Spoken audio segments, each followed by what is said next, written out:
My name is John Smith. I went to deposit $300 at a bank's main branch counter.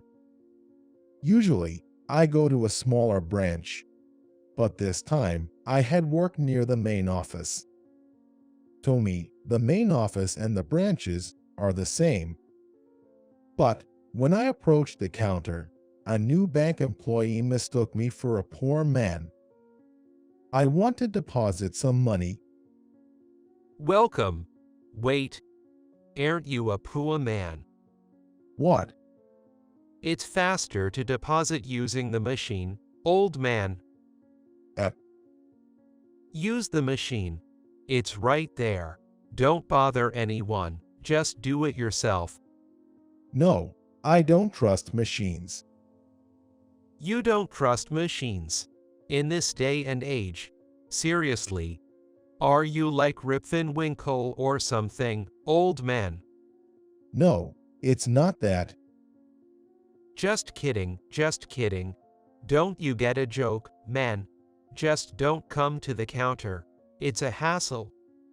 A hassle. Yo, it's a hassle.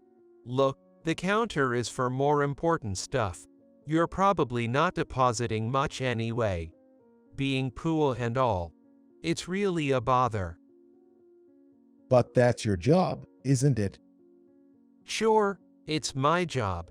But I'm not here just for you, old man. If you want to deposit, make it a larger amount. Then I'd be happy to help. Can't you just do your job? No way, it's just a bother. People like you make my job harder. You think we'll do anything at the counter? That's a mistake. Other banks would accept my deposit. Then go to another bank. I don't want to. I mean, you're just going to use it soon anyway, right? What's the point of depositing such a small amount? Makes no sense. It's up to the customer to decide if it's meaningful, right? What now? You always have something to say. That's why I dislike old guys. So arrogant. What did you say? All right, fine. I'll make the deposit. Just fill out this form and bring it here. I thought he was incredibly rude, but since I was there, I filled out the deposit slip and brought it to the counter. Ah, just as I thought. What now? It's my line. What's this? $300. That's why I hate deposits from poor people. $300 is still money. It's a bank, after all. You should accept whatever amount the customer wants to deposit. Look, at least deposit like $1,000. If you can't even do that, what's the point of coming to the counter, right? Otherwise, just use the machine. It's much easier once you get the hang of it. No, I prefer the counter. Why are you so stubborn? You drive a car, right? Yes, of course. What's the difference between that and the machine? You use a smartphone normally, right? Then you can use that machine too. I'll make the deposit this time, but next time, please use the machine. I was getting increasingly irritated by his attitude. But I figured arguing back with such a young guy would only make me look foolish, so I just scowled. Man, why do poor people always make such troublesome deposits? It's so clear that you're poor. Look, you've been calling me poor for a while now. Don't you think that's rude? Why would I think that? It's true, after all. I mean, coming to the bank in work clothes. That's like screaming, I'm super poor. Maybe. I'm actually incredibly wealthy, you know. Cut the jokes, man. Come on, no rich guy comes in work clothes. That's just impossible. That's because I stopped by while working. So, you're a blue-collar worker, right? Rich folks don't do that kind of work, you know. Rich people like lawyers or doctors don't come in work clothes. You won't see a lawyer in work clothes, that's for sure. They wear suits for their work, don't they? Exactly. So, those who dress like that are the ones making the money. People like you who always do physical labor will always be poor. Do you treat everyone with this attitude? Of course not. I treat the rich like rich and the poor like poor. Why would I waste VIP treatment on someone who doesn't deposit much? That's just ridiculous. So, does this bank choose its customers? This is the main branch, after all. Poor folks should go to the smaller branches. They'd be thrilled to get a $300 deposit. You really have a terrible attitude. I've never met a bank employee as rude as you. I only become rude because of people like you. We handle lots of customers here. Can't afford to be nice to every poor person. If you want a better service, deposit a large sum. That's awful. As I muttered this, the teller loudly made a sarcastic comment. Man, why are there so many poor folks? I'm not working here for them, you know. It's really annoying, tiring, really, and they complain about bad service. They should cut it out with the jokes. Why would you bother depositing $300 at the counter? Ridiculous. I'm sick of this job. Why should I have to bow to poor folks? They're probably on a tight budget anyway and shouldn't even be at a bank. My anger was nearing its breaking point at his venomous words. Here you go, old man. The deposit is down. Next time, learn how to use the machine. Looking around, everyone at the counter seemed downcast. Despite hearing his words, no one seemed to intervene. Old man, move. Get out of here. Enough already. That's when my anger exploded. I shouted so loudly that other customers looked at me. What's your problem, old man? I spent time helping you, and you yell. If you don't like it, poor people like you shouldn't come to the main branch. I see. All right. That's enough. I said this and pulled out my phone, calling my usual branch. Let me talk to the branch manager. Is this the manager? This is Smith. I'm canceling my company's $3 billion corporate account. Yes, make sure it can be canceled immediately. After saying this and hanging up, the man in front of me was wide-eyed. I thought to myself, now he'll realize I'm wealthy. But, to my surprise, he burst out laughing. What are you doing, pretending to be rich? A corporate account with $3 billion. Riemann, man, you think I'd be surprised? That's impossible. Poor people's fantasies are just like that. What a show. Did you just call your wife to pretend? Feeling like playing a role at your age? As he laughed uproariously, I just stared at him silently. I knew his laughter would soon turn into a strained expression. I was looking forward to that moment. Sure enough, the branch manager came running over. Mr. Smith, is there anything wrong? Who are you? I'm the manager of this main branch. I just heard from your branch about your corporate account cancellation. I've come to talk to you personally.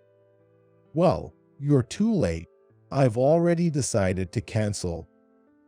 Please, could we, talk in the back? There must be some misunderstanding. No, there's no misunderstanding. Manager, why are you bowing to this old man?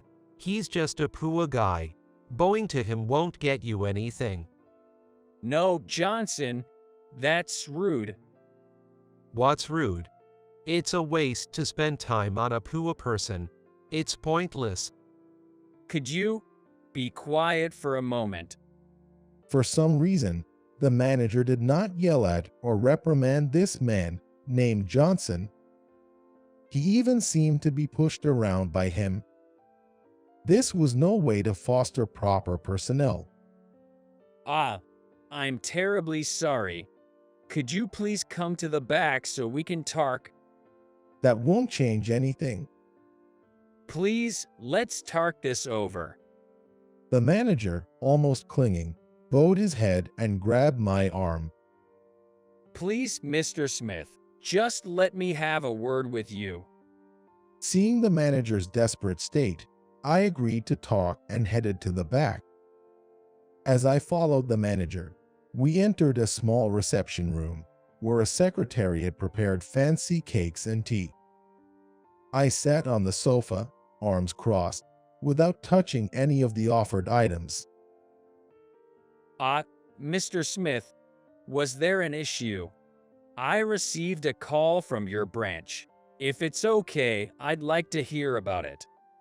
It's fine. Well, the problem is that man. Johnson. Yes, I usually go to a different branch, but today, I was around here and wanted to make a deposit. The service was so bad that I thought about closing my account. He ridiculed me for being poor and said depositing just $300 was a hassle. That happened. And why did no one say anything when he was spouting such abuse? Abuse? Yes, it was incredibly rude. Like, for example. I'd rather not repeat it. Why don't you ask the female employee sitting next to him? Everyone there must have heard it. I see. Is the main branch really that superior? It's quite shocking. I'm terribly sorry, as you see. Your apology doesn't change much.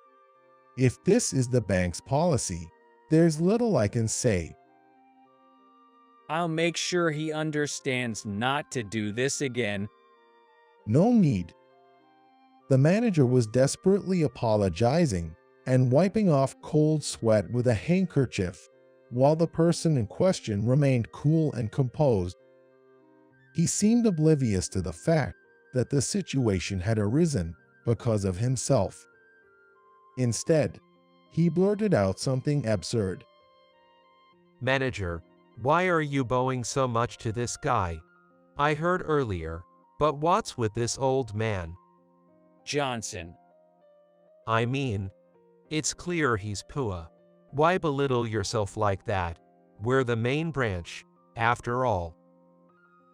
It doesn't matter if it's the main branch or not. He's a customer. Besides, this gentleman is the CEO of a major corporation, one of our biggest clients. What? That's ridiculous. How could this old man be the CEO of a major company? Manager, aren't you being foolish? Johnson, the foolish one here is you. Apologize. Otherwise, our bank could be in trouble if we don't keep the $3 billion transaction as is. That's not going to happen. That $3 billion is a lie. That's not a lie.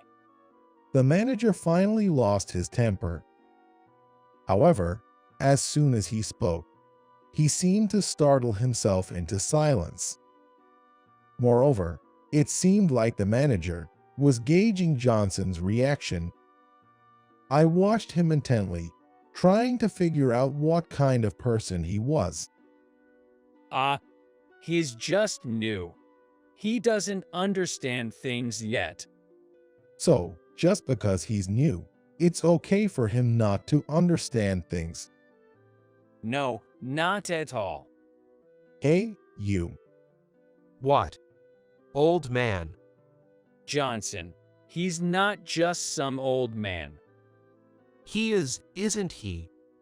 Are you a new employee?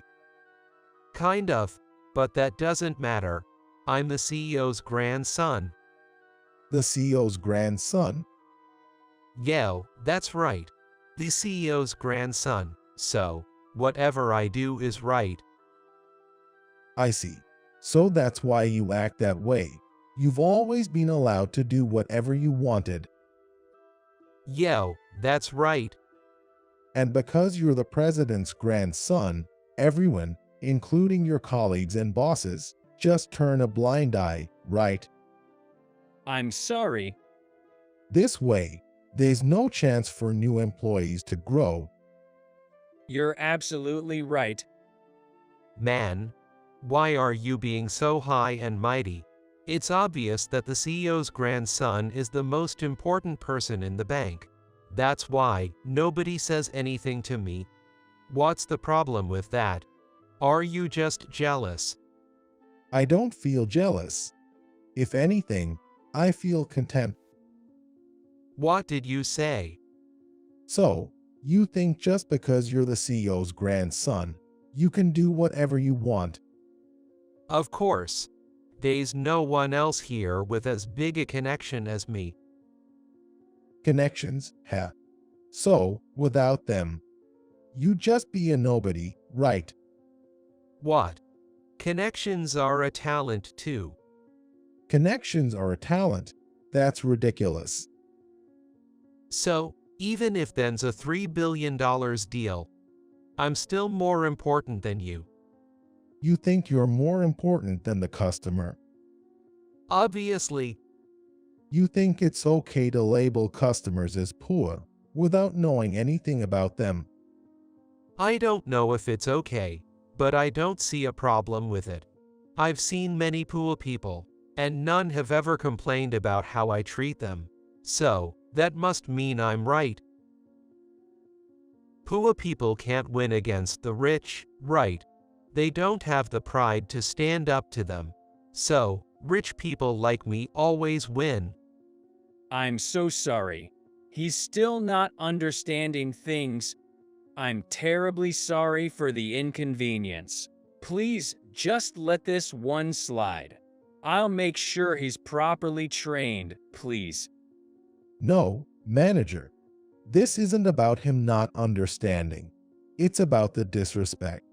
How can you expect us to overlook this when we've been so displeased? You want us to overlook this just because he's a new employee. He's a bank employee before anything else. You're right. Johnson, apologize. Apologize now. Why should I apologize? If you want to apologize so badly, you do it, manager. It's got nothing to do with me. I'm not in the wrong. Johnson. That's why I'm canceling the $3 billion. I can do it here, right? Yes, but please reconsider losing all $3 billion at once.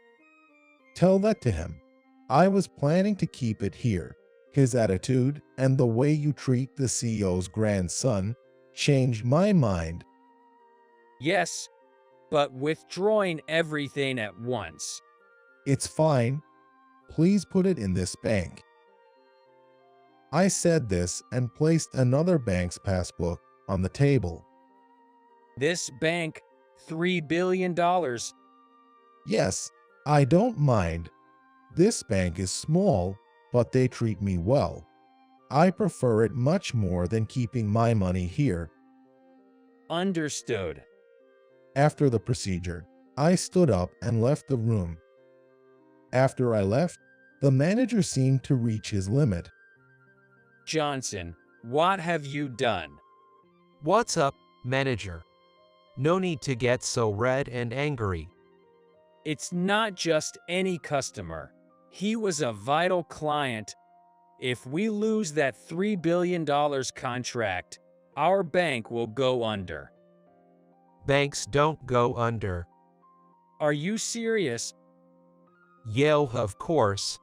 Banks don't collapse. I've never heard of a bank failing, and the CEO also said banks don't fail. It's a safe and secure job. What are you talking about? Don't you know other banks have failed, and not just a few, but dozens of them? The myth that banks can't fail has long since vanished. That's only for the other banks, man. Why worry about that, huh? It's not impossible for it to happen. It's fine. Enough. Whether you're the CEO's grandson or not, this is a job. What? What you did is unacceptable for a bank employee and as a member of society. If you keep thinking like that, not only will the bank fail, but everyone in all of the bank's branches will be out on the streets. Think about that as the CEO's grandson. Are you that clueless? Intimidated by the manager's anger, even Johnson was taken aback. His previous confident manner had vanished, replaced by a flustered state. But, I mean, how was I supposed to know? With the way he was dressed, there's no way to tell he was wealthy. If you didn't know, why didn't you ask a senior colleague? But he looked like a poor person. So what if he's poor? A poor person is still a customer. But everyone says during break times that poor people coming to the counter is a nuisance. The small deposits mean more work. That's why I said it, for everyone's sake. The counter work is busy enough as it is. That everyone says that is a mistake, but saying it to a customer is an even bigger mistake. But it was only $300. It's a waste of time. That's why I suggested using the machine, but that guy just didn't get it. Enough, you're fired. What? Fired? That can't be. I'm the CEO's grandson. I'll talk to the CEO about this. No way. Getting fired over something like this? That can't be. This kind of thing? What do you mean this kind of thing? If you don't want to be fired, then get that $3 billion cancellation revoked. No way. Why am I being scolded like this? I'm the CEO's grandson. Seemingly shocked at being scolded for the first time, Johnson was quite surprised. And his reaction wasn't to come and apologize to me, but to go crying to his grandfather, the CEO. Grandpa, help me. What is it, Mike? Help me. Is this about Mr. Smith's $3 billion? Yo, exactly. The manager is trying to fire me. There's no way that's right. I did nothing wrong, so why should I be fired? You think you did nothing wrong. You caused a loss of $3 billion. You're lucky that getting fired is all that's happening. Grandpa, what are you saying? Your grandson is getting fired. Can't you cancel the firing? Even as the CEO, that's impossible. Why? No matter what, if you want to keep your job, reflect on your actions and sincerely apologize to Mr. Smith. What? And secure that contract again. I don't want to. That means I have to bow down. My pride won't allow that. Unless you do, your dismissal won't be retracted.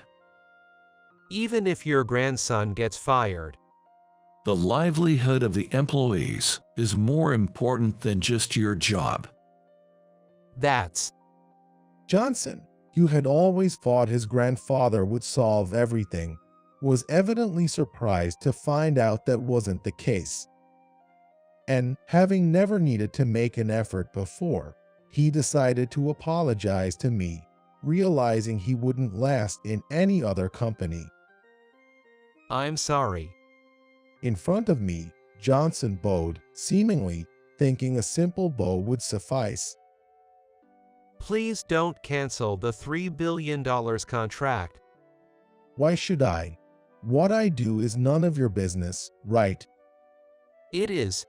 I came here because I'll get fired otherwise. Oh, the CEO's grandson's getting fired. Yo, weird, right? I don't get why I'd be fired for being the CEO's grandson. The manager's really mad. Unbelievable. What's unbelievable is your behavior and attitude. What? I thought I was apologizing properly. You still think you're above everyone. I'm not kind enough to accept such an apology. Really? I don't see a problem. Anyway, I'm apologizing. I really am sorry. See, I'm bowing. So please, cancel the cancellation. Don't joke with me. You think I'd forgive you with that attitude? I'm going to be fired. That's not my problem. Just leave. Ultimately, Johnson, without understanding the true meaning of an apology, came only with superficial words of regret, trying desperately to save his own job. Seeing through this, I couldn't forgive him. His self-centeredness was unforgivable. Johnson, whom I didn't forgive, failed to secure the contract worth $3 billion. As a result, he was fired from the bank, losing the label of being the CEO's grandson. No longer the CEO's grandson, Johnson was disowned by his parents and had to work on his own for the first time. As a result, Johnson tried various jobs, but none worked out well, and now he spends his days being yelled at in a factory. After I canceled the contract for the $3 billion in my corporate account, I immediately signed a contract with another bank. Sure enough, when it comes to a contract worth $3 billion, every bank bows down. It was a contract made in a special room. However, what mattered to me wasn't the special treatment. After this incident, I started going to the bank more often in my work clothes. I was curious to see how someone who had given up the title of CEO would be treated. Surprisingly, this new bank treated me entirely differently from the last one. As I wondered if this bank was kind to everyone, I witnessed a particular scene. One day, an elderly woman came in. She didn't appear wealthy at all, arriving while pulling a shopping cart. She walked with a tottering gait, stepping deliberately with each foot. Seemingly uncomfortable with the machines, she approached the counter. She handed over $100 to the woman at the counter and expressed her desire to deposit it. Despite being explained that using the ATM would be faster, she admitted her inability to use it. Then, the woman at the counter smiled warmly and said, "It can be a bit tricky, can't it?" Then, as she handed over the deposit slip, the woman asked, "Could you please fill this out and bring it back?" But the elderly lady, unable to see, explained her vision impairment. It's a natural part of aging to experience vision loss. Now, what kind of response will the bank give? As I was thinking this, a customer service representative called over an employee to teach the elderly woman how to fill out the form carefully. Once she managed to fill it out, they connected her to the service counter. The bank staff also exchanged words, saying, "Thank you and please take care of this."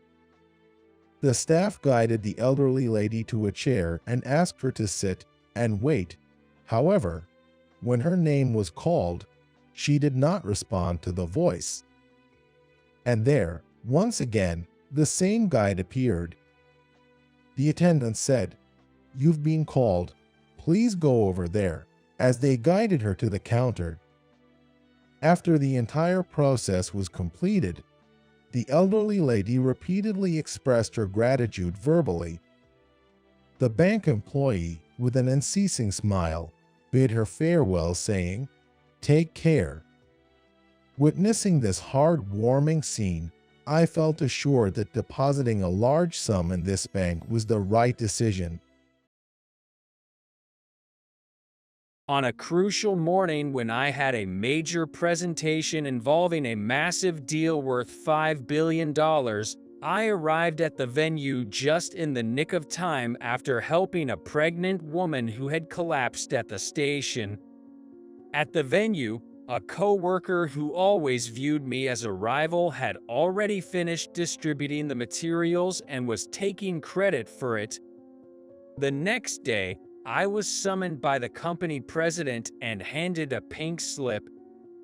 What's the meaning of being late for such an important presentation?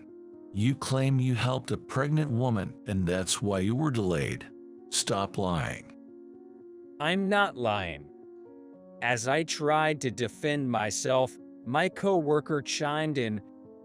Well, boss, this guy always makes excuses to get out of work. This time, I happened to cover for him, but it could have caused significant damage to the company, you know. That's right. I hate liars the most. We don't need people like you in our company. You're fired. Fired. My co-worker smirked beside me. Indeed, I was at fault for being late.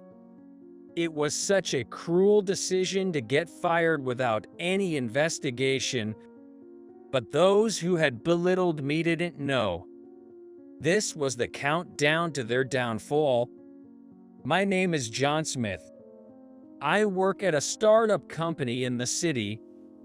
Although it's a startup, the company already has a reputation, and it's a grateful company that recognizes performance as long as you have the motivation and skills, even for someone like me who only graduated from high school. The workload is heavy, but I lead a reasonably fulfilling life.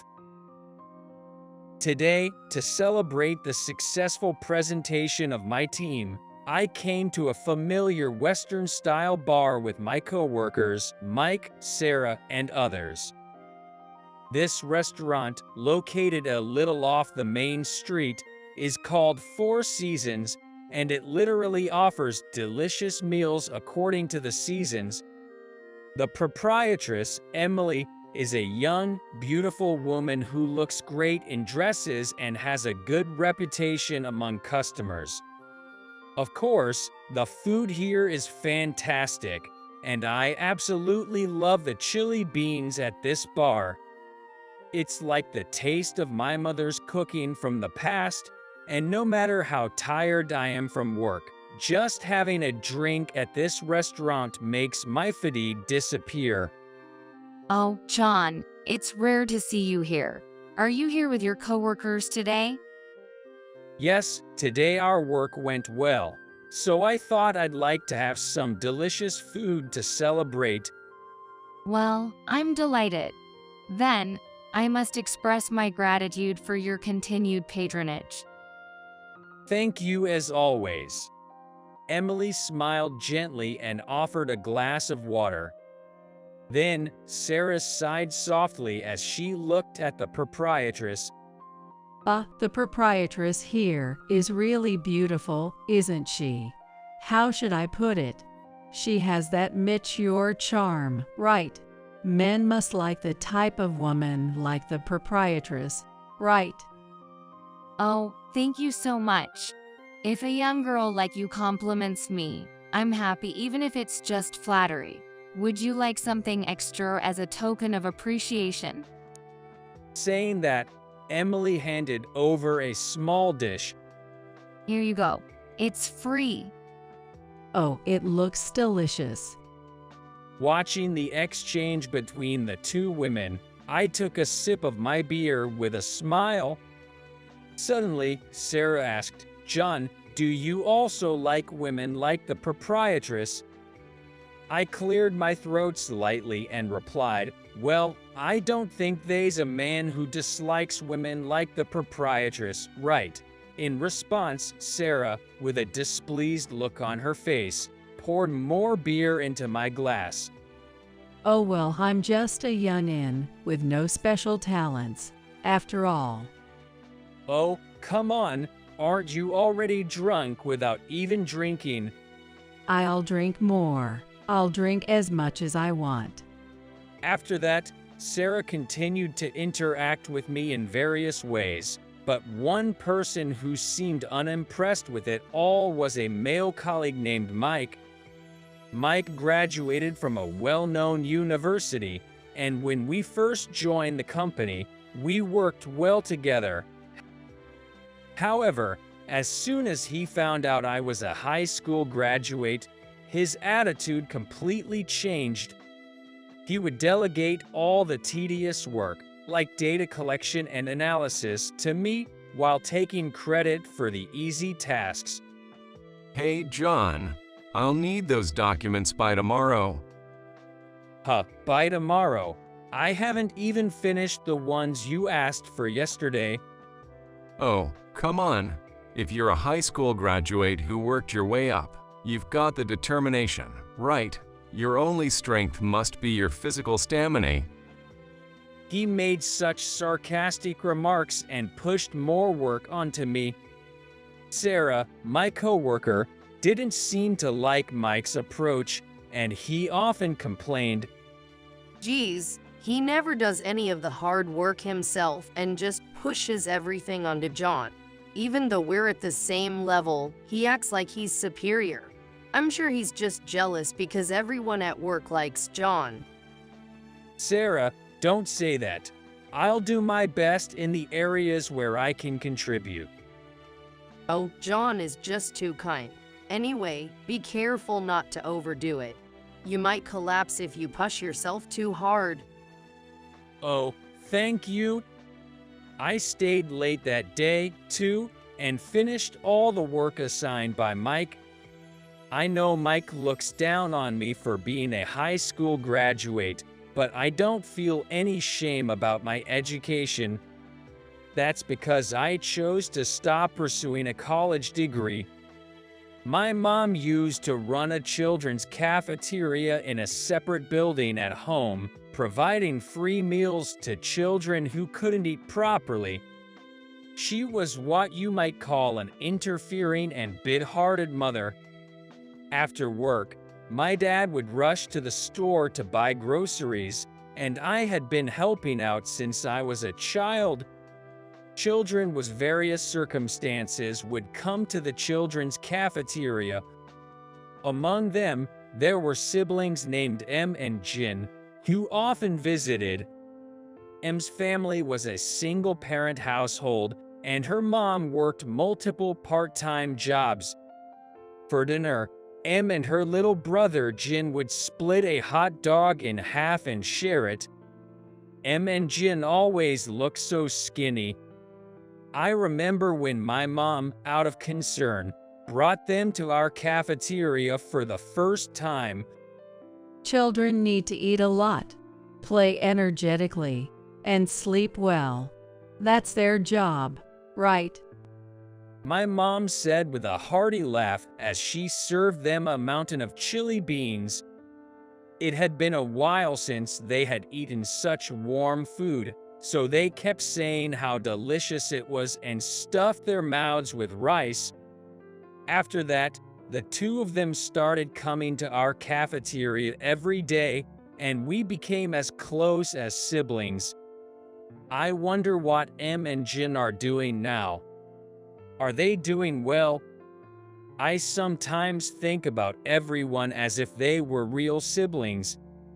The children's cafeteria receives some donations as an NPO, but most of the expenses are covered by the management. My grandparents used to have a hobby of farming, so we often directly sourced ingredients from the farm. For me, an only child, it felt like having many little companions. Watching the young siblings enjoy their mother's cooking with smiles on their faces, even though they had been thin, made me happy. Amidst such a life, when I was in high school, my dad passed away due to illness. My mom considered closing the children's cafeteria, but I didn't want her to, so I gave up on going to college and started working. In the end, a few years later, my mother also followed my father, and the cafeteria had to be closed. However, I don't regret my choice. I love the smile on my mother's face when she ran the cafeteria. Even now, I occasionally reminisce about the mother who cooked happily and the children who ate her food with delight. I heard that the siblings were taken in by distant relatives. Lately, I've been wondering how they're doing now, and I find myself immersed in those thoughts more often. Mike emphasizes my lack of formal education, but I believe that having the ability to perform well at work is more important than education. So, I decided to work hard without worrying about how much he mocks me. Since I finished the data analysis assigned by Mike quickly, I started preparing materials for tomorrow's planning meeting. In that meeting, our company will decide where to focus its efforts for a new genre of products, which will involve developing new business partners. In the end, during the meeting, we decided to handle products with a high sales rate, considering cost effectiveness. After that meeting, I was summoned by the manager. John, I'm thinking of interesting you with the presentation for the new product this time. It's about expanding to new business partners, so stay sharp. If it succeeds, it could be a deal worth at least $5 billion. Thank you very much, but $5 billion, it's a huge responsibility. As I pondered the weight of this significant task, Mike, who had attended the meeting with me, spoke up to the manager. Boss, why would you entrust such a big task to someone like John, who lacks a formal education? Isn't this the perfect opportunity for me? Mike made a self-promotion while belittling me a bit, and the department head raised an eyebrow. Well, this project will involve a large number of young people. In cases like this, it's better to have someone like John, who is trusted by those below him, to lead. Mike, I'd like you to cooperate with him. I see. I got it. Clearly dissatisfied, Mile didn't press the issue further, and we began preparing for the new presentation together. John, let's make sure it's a success, okay? Yeah, let's do our best together. As I started working with my co-workers on the preparations, Mike, who had initially been in cooperative, eventually began to assist with tasks like creating documents without me even asking. Hey, John. Is it okay to insert this data on page 6? Yeah, sure. Please go ahead. At first, both Sarah and I were suspicious of Mike silently assisting us without any complaints or sarcasm. However, due to his uncharacteristic cooperation, we gradually let our guard down, thinking he might have had a change of heart. Little did we know that this was a massive trap. Even though our team worked overtime together, we managed to create a superb presentation material through collaboration. With confidence that this would undoubtedly lead to success, we eagerly awaited the day of the presentation.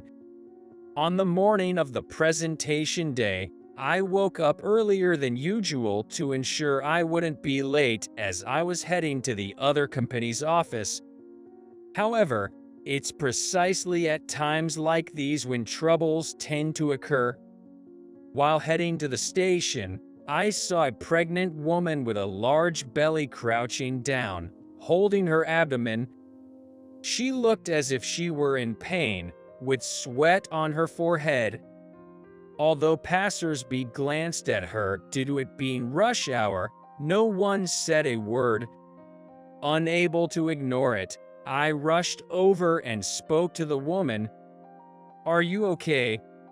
The woman, upon hearing my voice, slowly raised her head and said with a teary voice, My stomach hurts. "Could it be contractions?" Yes. She nodded, her face contorted in pain. It seemed there was a nearby clinic where she usually received care. Despite still having some time before her due date, contractions had suddenly started. I quickly hailed a taxi and took her to the hospital. Soon after arriving at the hospital, one of her relatives rushed over. I wished her well and hurried to the presentation venue. Upon arriving at the presentation venue just before it started, I apologized to my team members. Looking around the room, I noticed that Mike had already distributed the materials. Sorry, Mike, you saved me. What are you talking about? We're a team. Now, hurry up and prepare for the presentation. Thank you. I rushed to prepare, and we managed to start the presentation right on time. However, as I progressed with the presentation, a murmur of unease began to spread through the room. Soon after, someone from the client's company expressed their displeasure. Hey, the presentation materials and the projector's visuals don't match. What's going on? The data in the materials is completely different from the estimates. Are you even organizing your data properly? Presenting with such sloppy data is an insult to our company as well. What are you thinking? As I questioned the heckling coming one after another, I checked the materials in my hands. To my surprise, the materials prepared by me were completely different from what was there. What does this mean? Beside me, Mike smirked softly. Then he said, "Ladies and gentlemen, I apologize for the earlier mistake in the materials I handed out." He distributed the correct materials that I had prepared in advance. Mike looked at me with a mocking smile and took the microphone, saying, "From this point on, I'll be responsible for the explanation." It was a $5 billion deal, and I had to leave the stage with a bitter feeling, making sure not to spoil the atmosphere. Mike's explanation was exactly the same as the script I had prepared. I've been had. I clenched my fist with frustration. Mike probably had this planned from the beginning. He wanted to give the impression to the higher-ups that I was incapable and that he was more competent than me. Although the presentation itself ended successfully, thanks to Mike, my standing in the company had reached its lowest point. The guy who not only arrived late, but also messed up the presentation materials is unbelievable. That's my current evaluation. The next day, the president came to my department and gave me a stern reprimand. What on earth were you thinking? When you showed up at the presentation venue at the last minute, you presented with the wrong materials. You're bringing disgrace to our company. What were you thinking? I'm really sorry.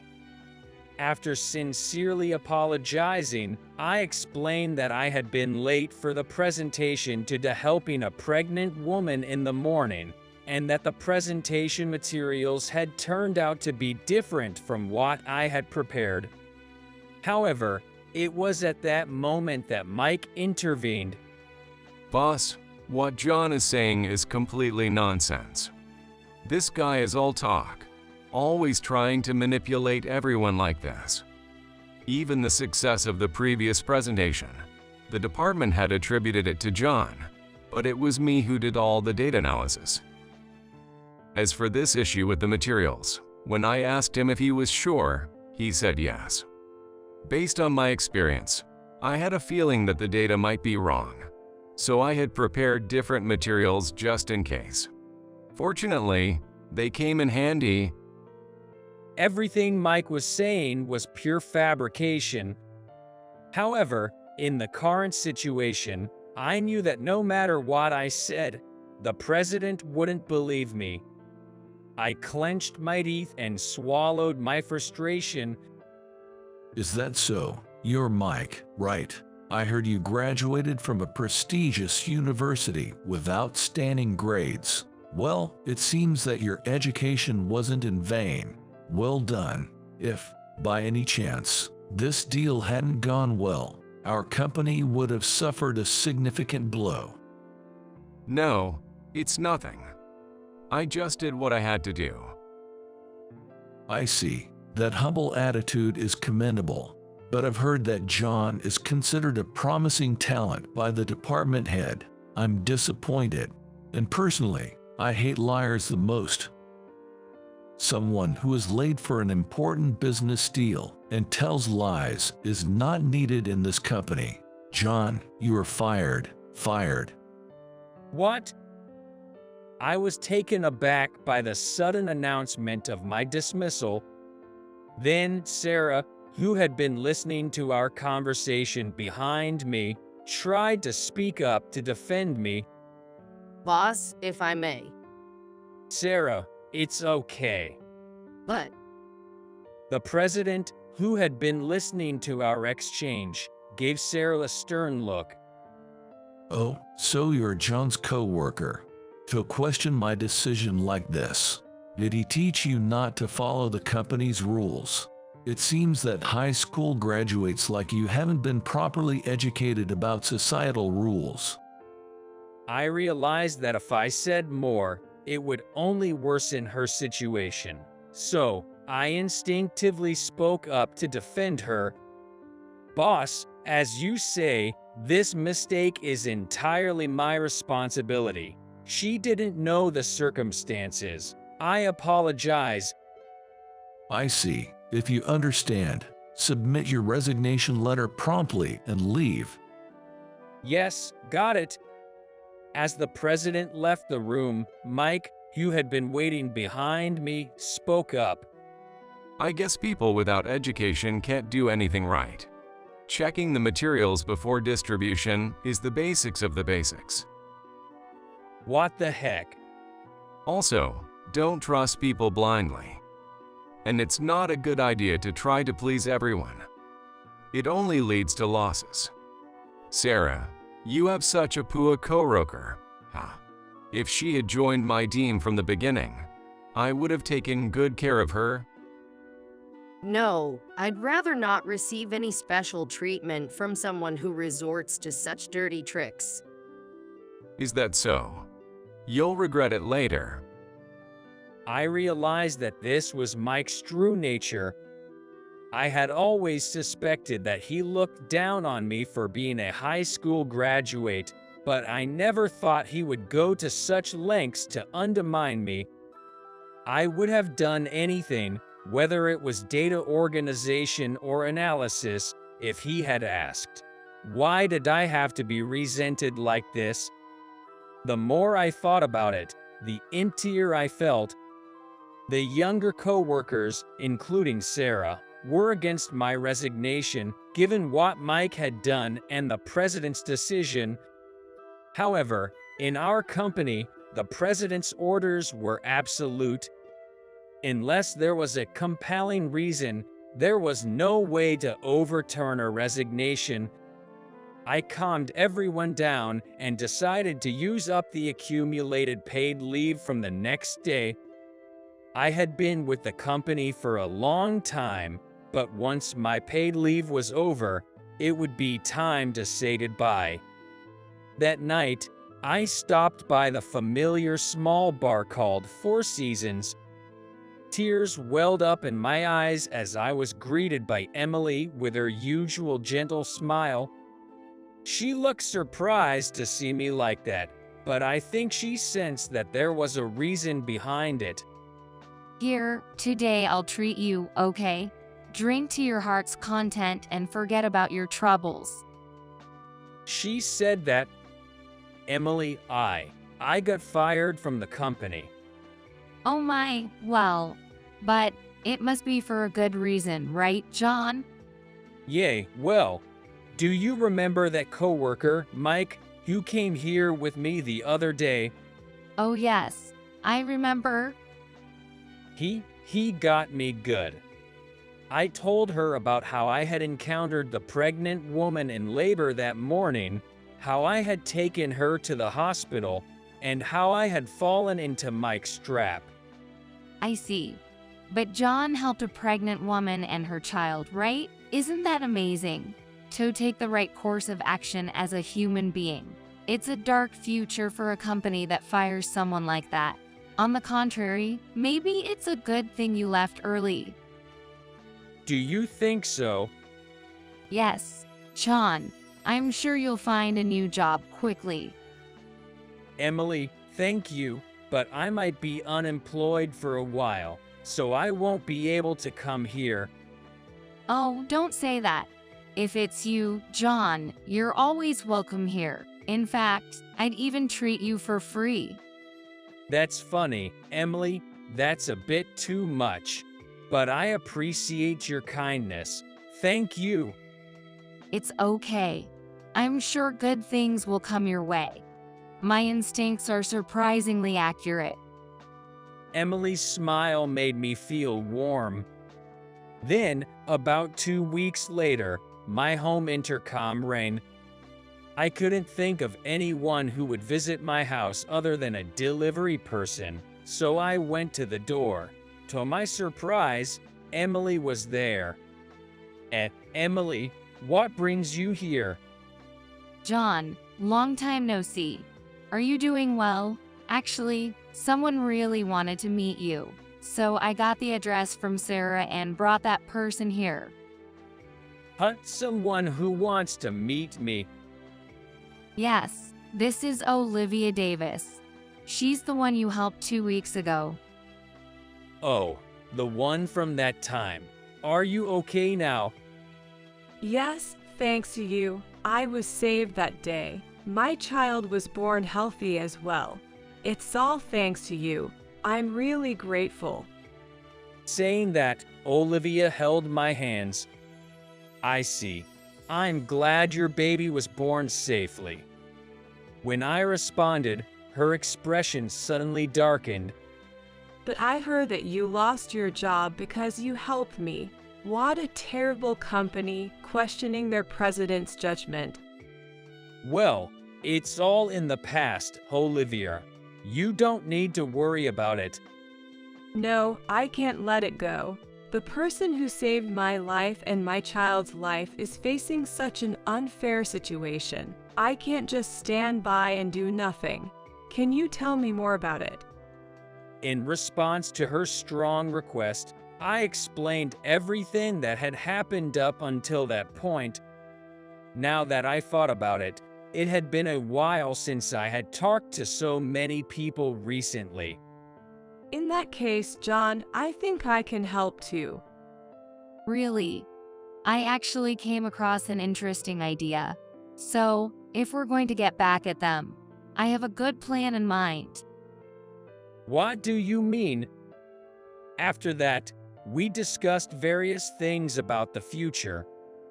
By the way, John, have you been eating properly lately? With that, Emily offered me a lunch box filled with fried chicken and hamburgers that are often served at small bar. People need to eat well, or they won't have the energy for what lies ahead, you know? So, eat up and prepare yourself for the future. Emily, thank you. You're welcome.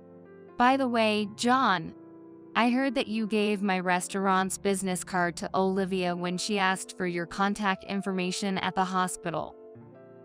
Oh, that's why Emily came to my house with Olivia. Yes, that's right. You're surprisingly absent-minded, aren't you? Sorry. I laughed it off, but the truth was, I felt so embarrassed that my face turned red. The fact was, I was a fan of the Four Seasons and Emily, both in name and reality. I had been carrying the Four Seasons business card as a kind of talisman with me all the time. In my hurry to get to the presentation and worried about being late, I had accidentally handed the Four Seasons business card to Olivia when she asked for my contact information. I realized that the reason I couldn't find that business card after being fired from my job was that I had given it to Olivia by mistake. However, as a result, I gained strong allies in Olivia and Emily. Sometimes, things work out for the best. Oh, Olivia, do you still have that business card with you? Yes, look, I've been carrying it with me carefully. Could you exchange it with my business card? What is that? When Emily asked, I stammered but gave an honest answer about my feelings. I really love your bar, Emily. No matter how tired I am, the moment I step into your place, I feel refreshed. So, your business card is like my mental stabilizer or charm. Well, I'm glad to hear you say that. In response, Emily blushed with a smile. Then until John joins the new company and comes over here confidently, I'll deliver our meals for you. Huh? Oh my, John, you can't refuse an offer from a woman you know. Olivia gave me a lukewarm look and scolded me. Blushing, I thanked Emily. On my last day off, I went to the office. Then, the manager hurriedly called me over. Hey, John and Mike, and those who were involved in the presentation the other day, come to the president's office quickly. Huh? Mike seemed puzzled as to why he was called, but I somehow felt like I could see the future where this would all be resolved. Well, it might be nice to see you scolded by the president for the last time. Mike grinned defiantly, and in my mind, I stuck out my tongue at him. When we went to the president's office, there were a pale-faced president and the president of our business partner. John, about your resignation, I want you to forget it. The president told me first. Boss, what happened all of a sudden? Today is my last day at this company. No, it's about the $5 billion deal we made the other day. The president of the other party really wants you to be in charge. If you don't take charge, he says he'll cancel the deal. The president stammered with his excuses, and Mike quickly retorted, Boss, what are you saying? You said we don't need a liar like him in our company. What happened to leaving the responsibility for this deal to me? You, shut up. This is not the time for that. Then, the president's business partner, who had been listening to the conversation on the other side, spoke up. Why you call John a liar? Because he's saying that because the other day, during the presentation, he lied about you helping a pregnant woman and being late for the presentation, right? Oh, John, was it a lie that the reason for your lateness was helping someone in labor? No, it's true. I was late to the presentation because I couldn't move due to the start of labor pains, so I took a taxi to the regular hospital. I see. So, what kind of woman did you help? Yes, she was a woman in her 20s named Olivia Davis. She said the baby was born safely, so she came to my house the other day to thank me. I see. My granddaughter was just born the other day too. It's quite a coincidence. Besides, my daughter also had labor pains suddenly at the station and was taken to the hospital by a kind man. His name was John Smith, right? Huh? The business partner's president laughed joyfully as if he had successfully played a prank. Well, Davis, does this mean that John saved your daughter? Yes, that's right. The person who saved my precious daughter and grandson from being called a liar and losing his job can't be helped, so I can't stay silent. Then Mike said with a bitter face, Still, even if that's the case, isn't it entirely personal to say that he should be in charge? He's a good-for-nothing who made a mistake with the presentation materials. Shouldn't we consider helping people and work abilities separately? Oh, really? Do you think he's a good-for-nothing? Yes, that's right. He's just a high school graduate and a good-for-nothing who can do his job. When Mike yelled loudly, Sarah, who was also in the president's office, raised an objection. Boss, I have a report about the incorrect data distributed during the presentation. What is it, Sarah? What do you have? Yes, the person who created the incorrect data during the presentation was Mike. I confirmed it by checking the properties and logs of the materials used for printing, so there is no mistake. It is also confirmed that John was the one who created the correct materials that were distributed later. What? So, you're saying that Mike was the one who lied from the beginning? Yes, that's right. With Sarah's testimony, Mike turned pale, and Davis added salt to the wound. Furthermore, it seems that he paid the part-timers in our company to act as bystanders just to frame John. Boss, what are you talking about? Mike, flustered, tried to deny it, and Davis said with amusement, I was also at the presentation place, so I felt something was strange. The young people who usually don't make a fuss about incorrect materials were making an unusually big fuss that day. I scolded them later for their lack of manners. At that time, I heard about John from my daughter. When she said that she heard about it, I thought something was wrong, so I asked them. Then they've easily admitted that they had received money from you and were asked to make a scene to make it seem like John was at fault. Mike, you bastard, what the hell did you do? That means that John has been doing my work up until now. That's why her work has been slow lately. Still, that's not true. I'm more capable than this high school graduate. But everyone, they just keep praising John. We don't need someone like him at our company. I'm the one who thinks about the company from the bottom of my heart and devotes myself to it. It was when Mike shouted so loudly, That's a big fat lie.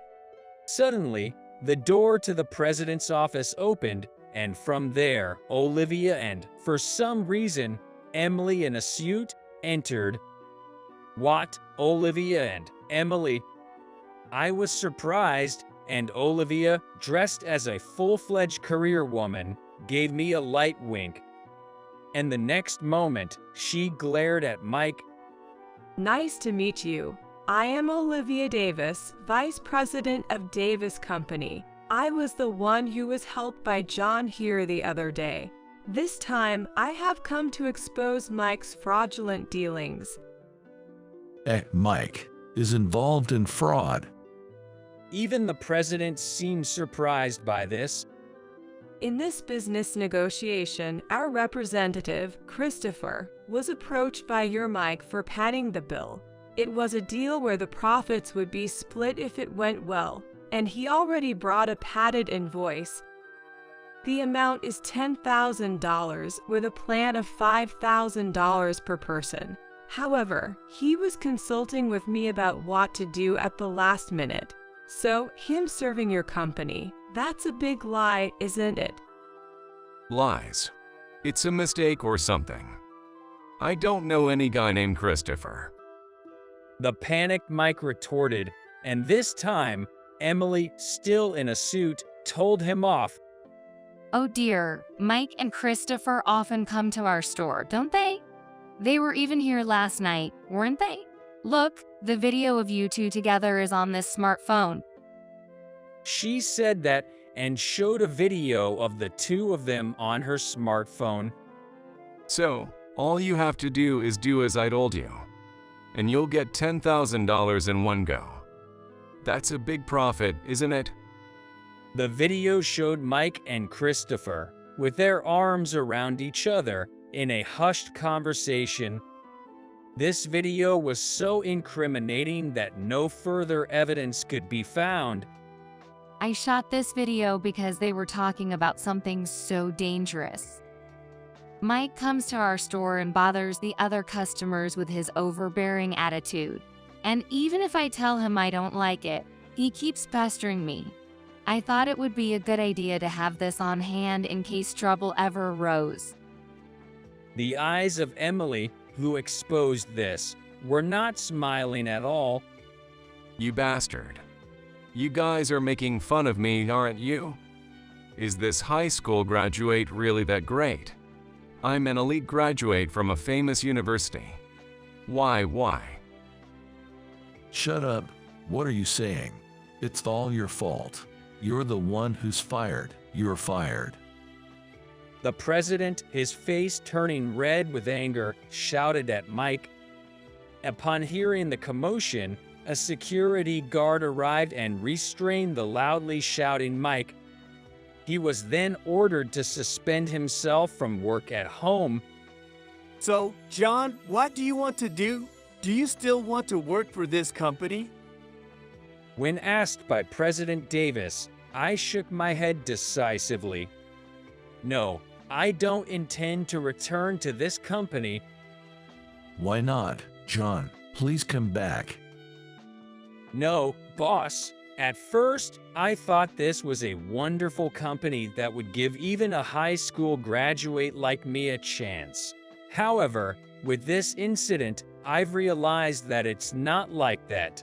I want to work in a place where I can make better use of my abilities. That's right, isn't it? John has that value. You should excel in a new environment. And Dad, with my authority as Vice President, I want to hire John at our company. Is that okay? Honestly, this was a godsend. I had heard about the company from her the other day and thought it sounded like an interesting company. Oh, I was going to hire him before you told me. Thank you, Dad. So that's why, please continue to take care of me, John. Yes, thank you very much. And so, I ended up working for Davis Company, which has branches all over the world. I am now in charge of the import department and import various items from overseas. I have a family relationship with Olivia, and her son Michael, who was born at that time, is already good friends with me. Since then, Mike has been fired, and the 5 billion yen deal has been canceled. As a replacement, the cosmetics that were supposed to be purchased from the previous company are now imported by me from overseas at a low cost. For Davis Company, it has not been a loss, but a profit of 10 billions, and Vice President Davis is in a very good mood. As for me, I have also become acquainted with Emily in places other than her bar. But to be honest, she is on my case. Today, too, had 4 seasons. I enjoy delicious dishes she has prepared while savoring fine wine. It's my blissful time. And recently, there is another woman who has become a regular customer at this store. That is the woman who is now guzzling champagne in front of me, Sarah, a former co-worker. Oh, I finally transferred to Davis Company and was thinking of getting closer to John, but I was a step too late. I'm so frustrated. Yes, she followed me to Davis Company. From a woman's perspective, she has a reputation for procurement, and now she has become a respectable buyer. But it makes sense that I can't possibly compete with you, Emily. I'll work hard to become a wonderful woman like you and find an even more wonderful man than John someday. Oh, Sarah, I think you're wonderful just the way you are. Thank you very much. Well then, another glass of the recommended champagne. Hey, you drank too much already. As I was chiding Sarah for saying so, Emily laughed and held out a small plate of fried chicken in front of me. While eating it, I praised the food once again. Your cooking, Emily, it's really all my favorite, or rather, it's nostalgic. Is that so? I'm glad you like it. But isn't it natural for you to like my cooking, John? Huh, why? Hey, after all this time together, you still can't remember, Johnny? Huh, that nickname. Are you, M? That's right. I'm Em, or rather, Emily Parker. I see. You've become so beautiful that I didn't recognize you at all. She used to come to my mother's children's cafeteria every night when I was a child. So, how is my little brother, Jin, doing now? Oh, come on, Johnny. You meet him often, don't you? He's our chef, Jin. Huh, that Jin with the stern buzz cut. That's right. Johnny must be surprised, right? The scrawny guy has turned into a muscular gorilla. There's no trace of his old self. But it's all thanks to your mom that we've come this far. Our mom's cooking is just like your mom's, Johnny. We're really grateful for that. Is that so? No wonder your meals, M, always have that nostalgic taste. For us, rice is linked to happiness. When we were hungry, we felt really sad and didn't feel like doing anything. But when we ate a full meal at the children's cafeteria, we became happy and slept well at night. Jin said the same thing. So, Johnny's mom was the one who gave us happiness. After my mother passed away and I was taken in by my grandparents, I could finally eat properly, but I always remembered the meals here. I wanted to become someone who could make such a kind and delicious meal someday, so I worked hard. Yeah, now you can make that taste perfectly, right? M's cooking is really delicious. I'm glad. Someday, I want to save up money and start a children's cafeteria too. That's right. Your dream will definitely come true.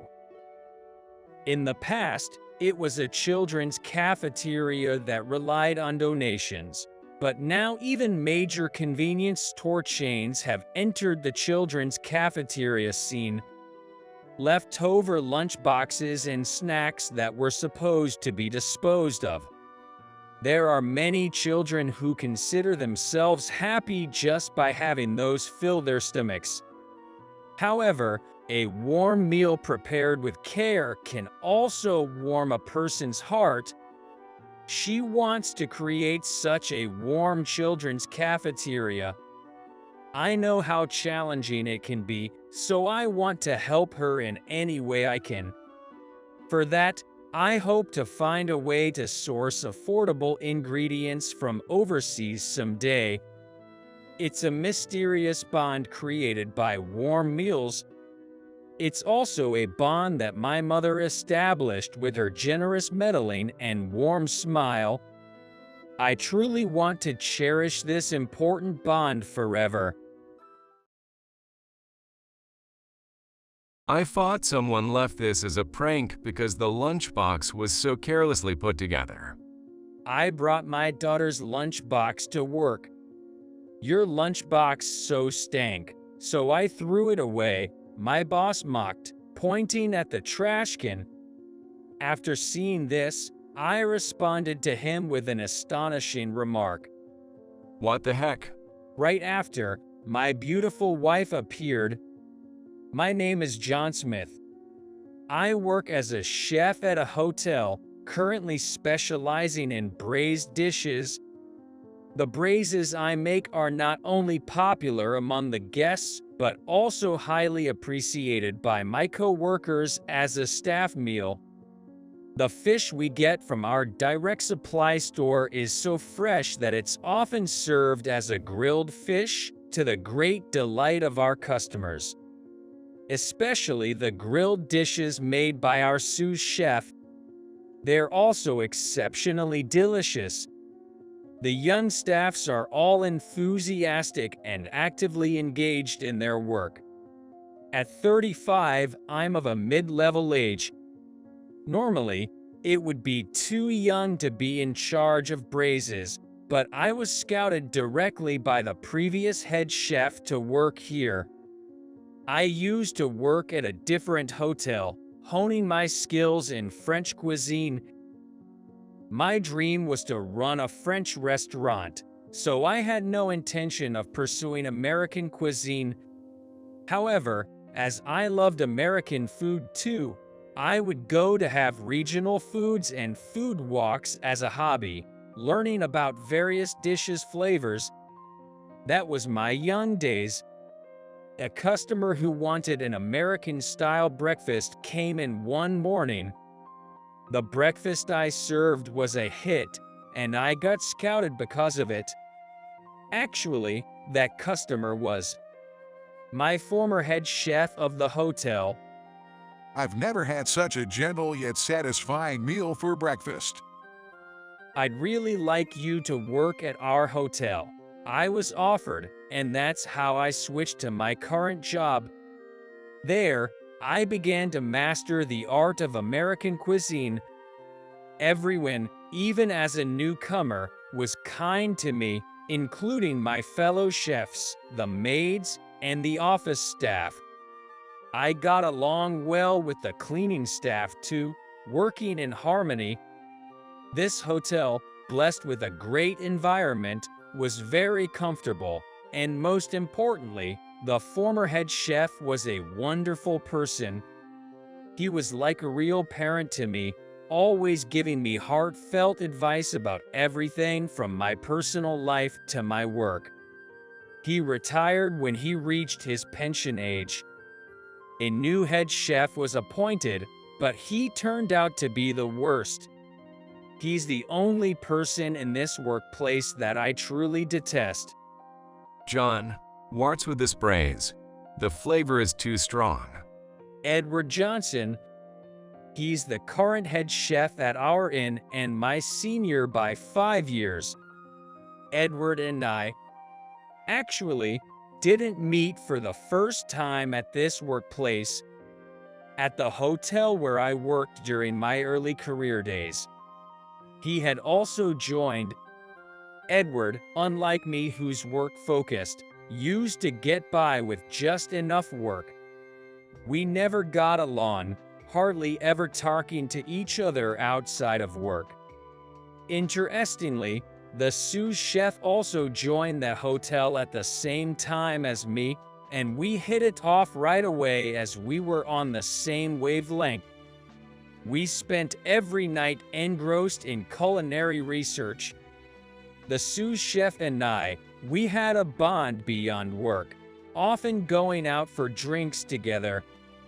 Back then, my goal was to own my restaurant someday and make my parents proud, and the sous chef shared a similar ambition. Some nights, we'd talk until dawn while researching cooking, both of us driven by our dreams. But amidst this, there was one person who was just coasting through his culinary training, the current head chef, Edward. Edward had no motivation back then, just getting by with the bare minimum. He never bothered with studying or experimenting in cooking, relying solely on his innate sense. He claims effort and study are for average people without talent. Someone exceptional like me doesn't need to bother with that. He always looked down on us. But he did have talent. He was naturally skilled with his hands and had an exceptional aesthetic sense. His food art, especially with vegetables, was highly praised by the guests. His skill with the carving knife was unmatched, truly top-notch. The sous chef and I lacked that kind of talent, and honestly, there were times we envied and resented him for it. However, it felt like a waste that someone with such talent didn't put in the effort to develop it further. His complacency was something we just couldn't come to like, and naturally, a deep rift formed between us and Edward. Next time, we're introducing a new dish, and I want you three to participate in the competition to create it. A few years later, when I was about 25, the head chef at the time asked us three to participate in a new dish competition. The sous chef and I, of course, agreed. We'd love to take part, we said with enthusiasm, but the one who showed little interest was Edward. I'm fine, really. I'm not interested in that kind of thing. I'll just focus on the work I'm given. Even the head chef was taken aback by this response, sighing at Edward. The head chef was a special figure to me. He had been taking care of me since I joined the hotel, and honestly, his disappointment made me feel like my parents' feelings had been hurt, causing me discomfort and irritation. But I am an adult, too. I wouldn't engage in a pitiful argument in such a situation. Let the cooking do the talking. It was a mantra the head chef often repeated to us. I'll create dishes that captivate people more than Edward's, and someday I'll show him up. With that hungry spirit, I worked tirelessly. The sous chef did the same, striving hard, and on the day of the competition, not only the head chef, but also the head waiter of that time, along with the general manager and manager, were present. Amid the tension, the tasting began. Our senior chefs served their dishes, and the head chef and others tasted them with serious expressions. It was a quiet tasting session, with no comments given. Everyone, watching the head chef and others' faces, was feeling their own sense of accomplishment. Then it was finally our turn, the sous chefs and mine. We presented our best dishes and received praise not only from the head chef and general manager, but also from the fellow chefs who had come to watch the competition. You guys have really grown. Remember when you couldn't even peel a radish properly? You've grown remarkably in these past few years. We can let our guard down. Saying this, we received praise from everyone around us, and the sous chef and I exchanged glances while blushing with a shy smile. Excuse me. Suddenly, Edward appeared, unexpectedly holding a dish in his hand, leaving everyone momentarily speechless. Why is Edward, you didn't participate in the competition, bringing a dish here? In a situation that made everyone want to ask this question, everyone was stunned. I changed my mind, and I wanted to join the competition too.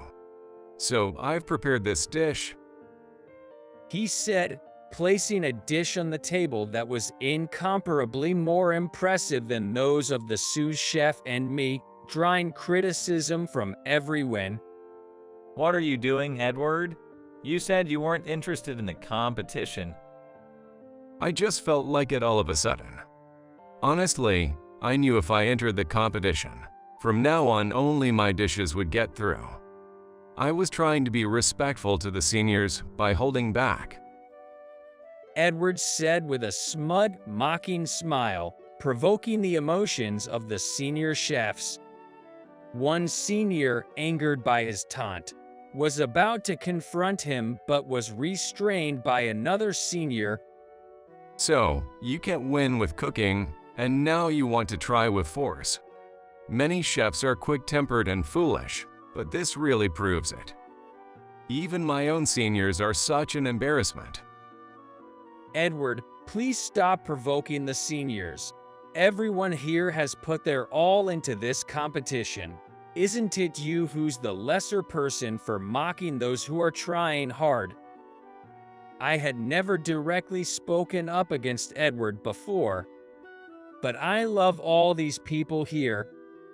Seeing the people I care about being ridiculed, especially when everyone is so earnestly engaged in this competition, to have someone come and wreck such a sincere effort, I just couldn't stand it. I just couldn't hold back any longer. But my retort probably irritated Edward, who considered himself superior. He glared at me, advancing with a condescending sneer. Don't you dare preach to me when your cooking sense is inferior to mine. What do you mean all out? No one can surpass my dishes, so don't get cocky.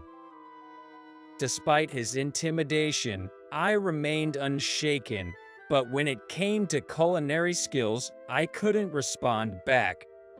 Then, unexpectedly breaking the tense atmosphere, a woman exclaimed in surprise, "This is delicious."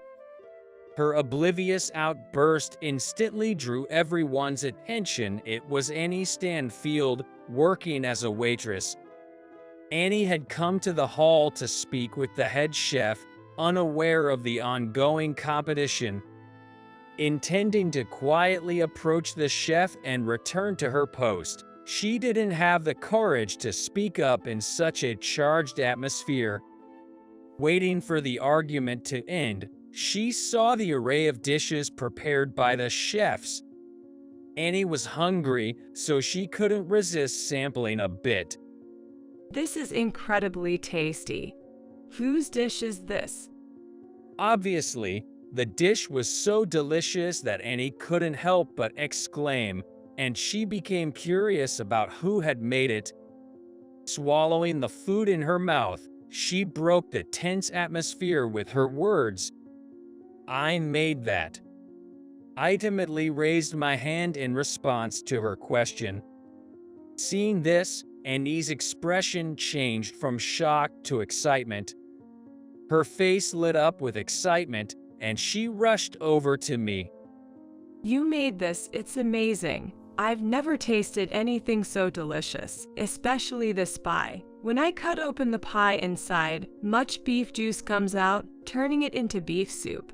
Such an innovative idea. It's a fascinating dish that delights twice." Hearing her words, the head chef and others were taken aback, prompting them to reconsider my dish. The way you hid the secret inside the pie is amazing. Smith, this is incredibly creative. The previously tense atmosphere changed in an instant. Thanks to Annie, everyone's mood lightened, and my hidden gem of a dish was highly praised. No one was praising Edward's dish anymore. "You were belittling these people just a while ago, weren't you?" Edward, looking frustrated, glared at us. Annie approached him, her innocent eyes intently observing the tarnished man. She tried a bite of Edward's dish. "Yay, just as I thought. Your dish is all about looks and lacks any warmth. It feels like a lonely meal." Annie said, pulling out a tissue from her pocket and wrapping up Edward's dish before swallowing it. "To me, John's cooking feels warmer and more pleasing to the guests. Maybe you should stop acting so high and mighty. It just makes you seem like an insensitive fool who can't show any consideration for others." Her smile seemed innocent and natural, yet the words she uttered didn't have a hint of cuteness. It was as if sharp thorns were wrapping around Edward's heart. Annie, having delivered her venomous words with a smile, seemed satisfied with his reaction. She then promptly conveyed her message to the head chef and left the scene. Following this competition, I was seen in a new light by everyone, earning affection from my seniors and bosses. As for Edward, the workplace became uncomfortable for him after this incident, leading him to transfer to a hotel owned by an acquaintance. I thought I'd never have to deal with him again. But why? Why do we end up working at the same place again? I find myself venting about today's frustrations to Annie, who's making some snacks for our evening drink at home. They say some ties can't be broken, and it seems like that's exactly the case with me and Edward. As I sip my beer, I find myself slumping over in front of the snacks Annie has prepared. Since that incident, Annie and I grew closer and started dating. Annie, always praising my cooking, brings a lot of brightness and warmth into my life, especially when I'm feeling down from work. Her natural cheerfulness brightened my days when work got me down, bringing lots of warmth. I always wanted to see her smile. Moved by these thoughts, I confessed my feelings to Annie. After dating for 5 years, we finally got married. We were blessed with a child, and now we have a 3-year-old daughter. I wish my fate wasn't tied to someone like Edward. Why do I have to be bound by the red string of fate to the last person I want to meet in the world? Even as I savored the delicious appetizers, tears of hardship threatened to spill from my eyes, and I slumped my shoulders as if to say, "Woe is me." Edward did have real talent for cooking. I understand why he was poached, but I was honestly shocked when he was recruited as the manager. I had joined the current in through scouting, and then, to my surprise, Edward was scouted by our manager. It seems our manager and Edward knew each other from his previous job, and just as our head chef was retiring, they were looking for a new one. That's when our manager scouted Edward, who was working as a head chef at another hotel. The general manager, who knew nothing about it, approved the decision. Later, he found out about my relationship with Edward, and the situation became unmanageable. Dad, is something bothering you? You look so down. My daughter, worried, spoke to me as I ate the appetizers with slumped shoulders. She patted my head as if to encourage me, saying, "I'm here for you," giving me strength. "Nothing's wrong. With you and Emily here, I can tackle anything. All's good." That's great. You know, Mom and I made your lunch for tomorrow. Don't forget to take it with you. My daughter showed a shy smile. I was touched by her kindness, feeling the warmth from Emily. I hugged my daughter tightly, expressing my gratitude over and over again. And the next day, holding the family lunchbox, filled with love from my wife and daughter, I headed to work feeling excited. Lunchtime came, and I was eating in the office. Hey John, what's that? A love-packed lunchbox from your wife. The sous chef teased me, as it was rare for me to bring a lunchbox. Yeah, it is. Jealous, right? Ha! Today's a special one. My daughter helped make it. Really? She's that big already? She's 3 now. She admires me and says she wants to be a chef when she grows up. You're living the dream, man. I'm envious. While I was eating with the sous chef, one of the younger staff appeared. John, sorry to interrupt. The head chef wants to discuss some changes to tonight's menu, and he's looking for you.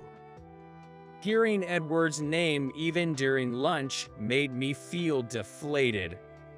With a wry smile and a "don't worry about it" from the sous chef, I stopped eating my lunch for a moment. The sous chef, having finished his meal, left the office with me to return to the kitchen for the afternoon preparations. But no matter how much I searched, I couldn't find the head chef anywhere. Where the heck is that old man? I grumbled to myself. Just then, the head chef emerged from the office direction, grinning mischievously as he saw me. "Chef, where have you been? Don't call someone and then disappear from the kitchen."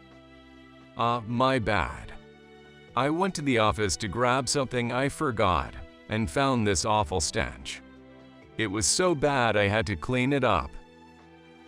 Then awful stench. Was there something like that? I felt uneasy about Edward's words since I had been in the office just before. Do you know whose lunchbox was left out on the desk? Edward asked with a sly smile. At that moment, a horrible suspicion crossed my mind. It's mine, why? Really? That was your lunchbox. It smelled and looked so bad. I had to throw it away. Edward made a shocking statement. I was speechless. I couldn't believe that there were people who would do such a thing, and struggled to accept this unbelievable event. At least write your name on it. I thought someone left it as a prank because the lunchbox was so carelessly made. He laughed crudely, seemingly enjoying my astonished reaction. That made me furious. I felt like throwing a punch, ready to unleash my anger on Edward, when suddenly, "Chef, bad luck for you." What? "You're done for." Huh? With that, I gestured with my head for him to turn around. "What's that?" Edward turned around with an annoyed expression. Whose lunchbox did you call a rotten, filthy mess? There stood Annie, looking furious, while holding our daughter, who was trying to hold back tears. And to my surprise, the general manager and the chairman of our inn were also present. Annie? And the general manager and the chairman. What's going on? Never mind that. Is what you just said true about throwing away a lunchbox, and what did you call it? Annie, suppressing her voice while handing our crying daughter to me. I took our daughter, telling her it's okay to cry, and let Annie handle the situation. People made that lunchbox and you called it dirty and smelly. Did I hear that right? Annie, emitting an even darker aura than before, confronted Edward with a forced smile. Edward was visibly frightened by the scene. He collapsed to the ground, his face turning pale and a strained smile on his lips. Your cooking is even dirtier and uglier. A fool who can only cook with money dares to mock someone's homemade meal.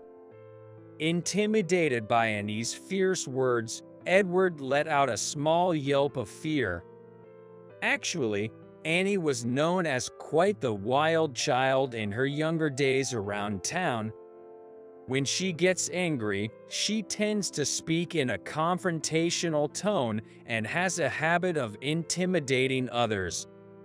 Both my daughter and I were stunned to see Annie in this seriously enraged mode, something we hadn't witnessed in a long time.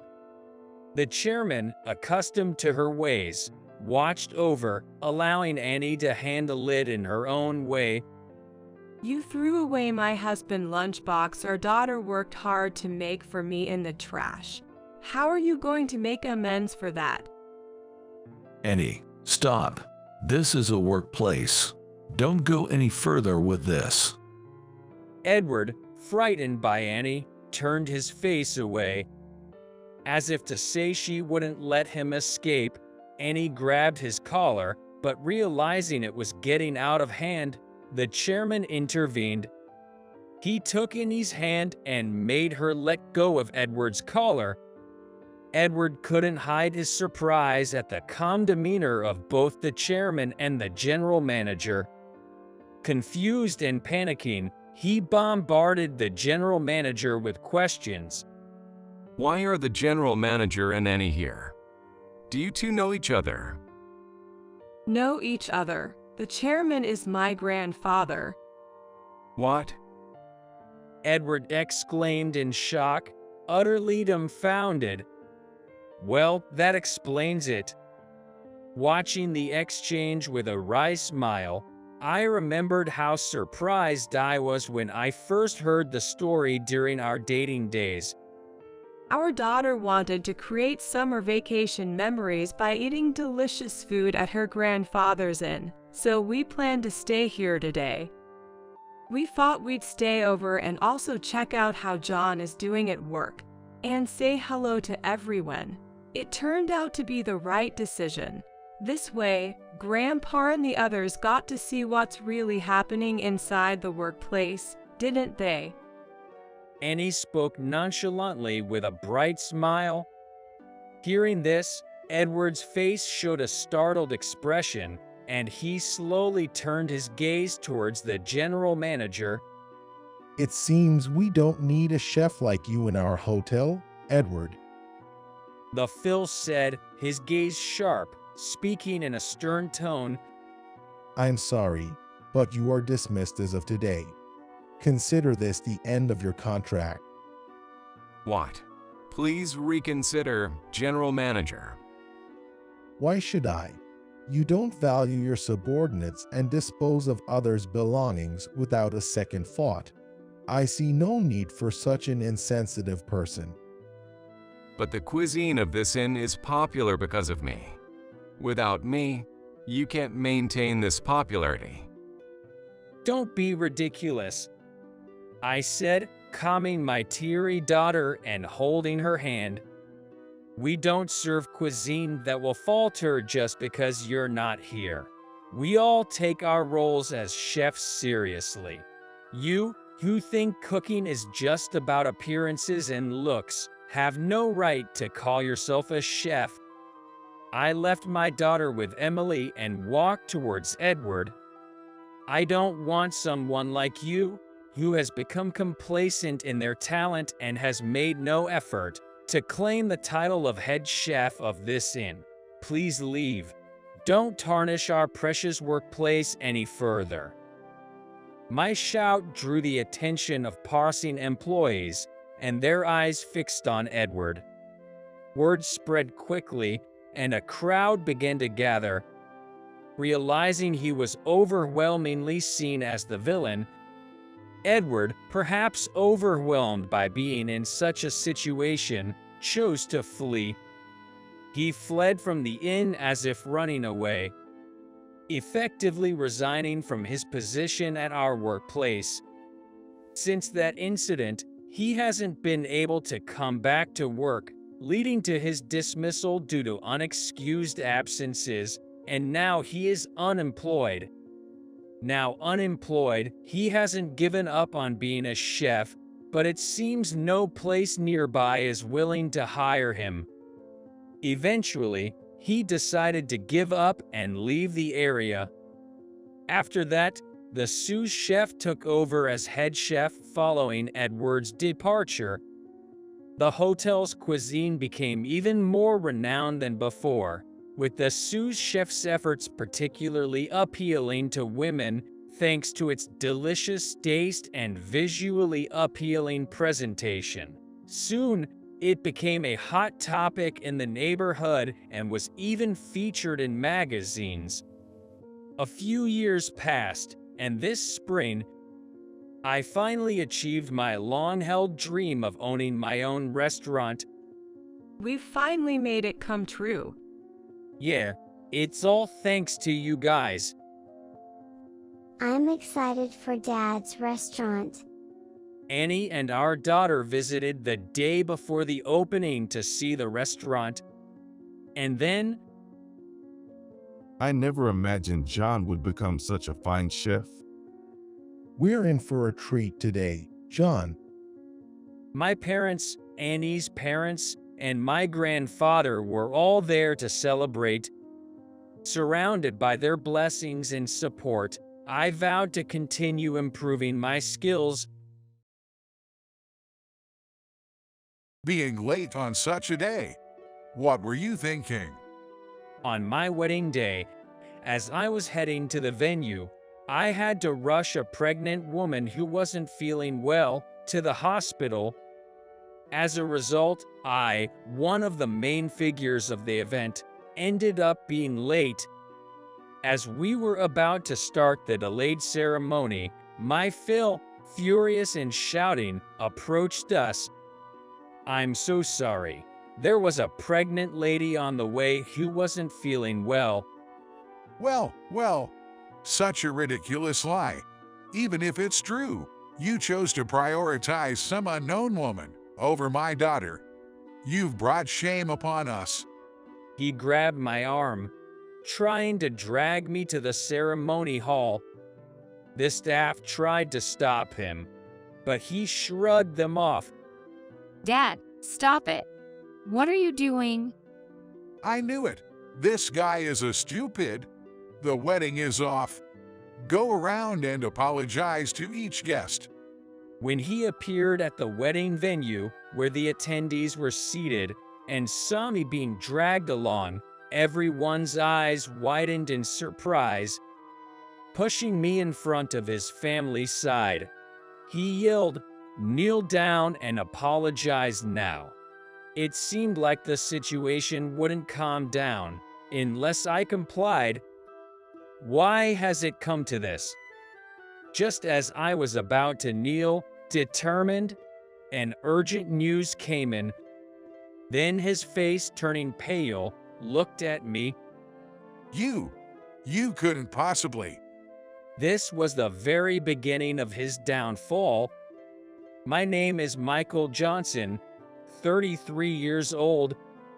I'm a regular employee for a publishing house that mainly focuses on travel articles. The publishing industry is fiercely competitive, but since we're not a big player, the workplace can be quite calm depending on the season.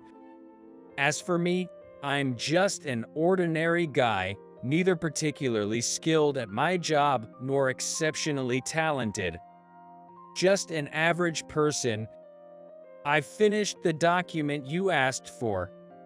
I submitted a freshly prepared interview plan to the section chief, who then tilted her head in confusion.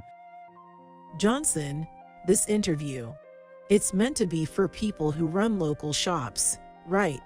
"Oh, yes, you're right."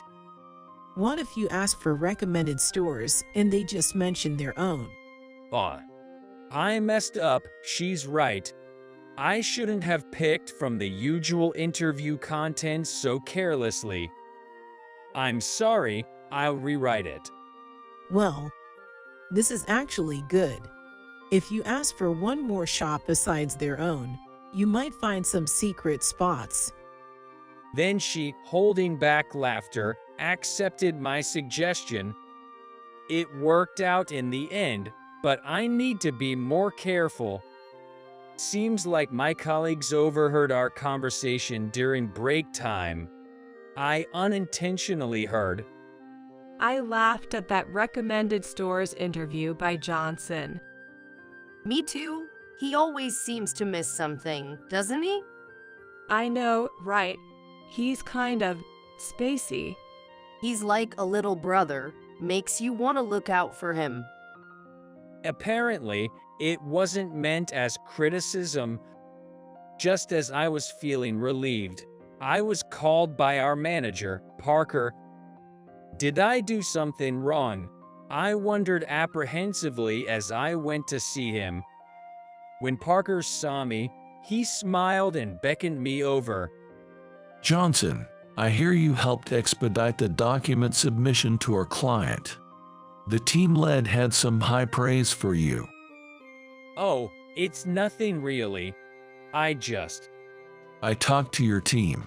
They told me how you managed everyone's work schedules and checked all the documents, even while handling your own work. It was just a bit of spare time I had. Nothing major. But you know how much we value those little tasks, right? Oh, and I heard you updated the magazine's website too. Don't think nobody noticed. Everyone is aware of your hard work. Oh, thank you very much. Receiving so much praise, I felt it would be rude to be too modest. I gratefully received his words of encouragement. I had intended to help reduce the workload of my kind colleagues without being too pushy. But indeed, it feels good to know that people are noticing. By the way, would you mind if I introduce you at tomorrow's barbecue? You're good with people, and I'm sure they'll like you too. Tomorrow, we have a barbecue planned with several publishing houses. It's a chance for building connections, exchanging information, and of course, I'm looking forward to some delicious meat. Arriving at the venue the next day, I was amazed. The scale was massive. It could easily have been called a party, organized by a major publishing house. It was incredibly lavish. The drinks offered a wide variety, enough to fill you up on their own. Joining my colleagues, we enjoyed the meal while being introduced to journalists, editors, and people from printing companies from other company. It was a good thing I brought a bunch of business cards just in case. Taking a break from building connections, everyone mingled and enjoyed their meals. That's when a certain woman caught my attention. A woman with a ponytail gathering used paper plates and taking them to the trash. Next, she seemed interested in the drink service area, wetting a cloth and wiping down tables nearby. She occasionally chatted and ate, so she didn't seem like part of the event staff. Excuse me. Seeing her moving around alone caught my attention, and I couldn't help but approach and speak to her. Yes.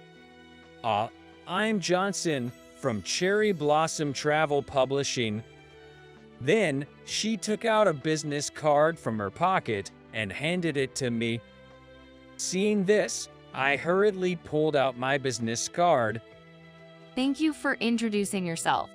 I'm Lana Wyndham from Asna Beauty Publishing. Her delicate peach-colored business card read, Editorial Department, Lana Wyndham. Asna Beauty Publishing is known for handling women's fashion and makeup magazines, primarily. Getting a business card from a sector I had little interaction with before made me somewhat nervous. No, that's not it. I did not approach her just to exchange business cards. You're from Asna Beauty Publishing, right? That means you're not one of the organizers, are you? I was just curious because you were cleaning up all by yourself. Oh, I'm sorry for making you worry.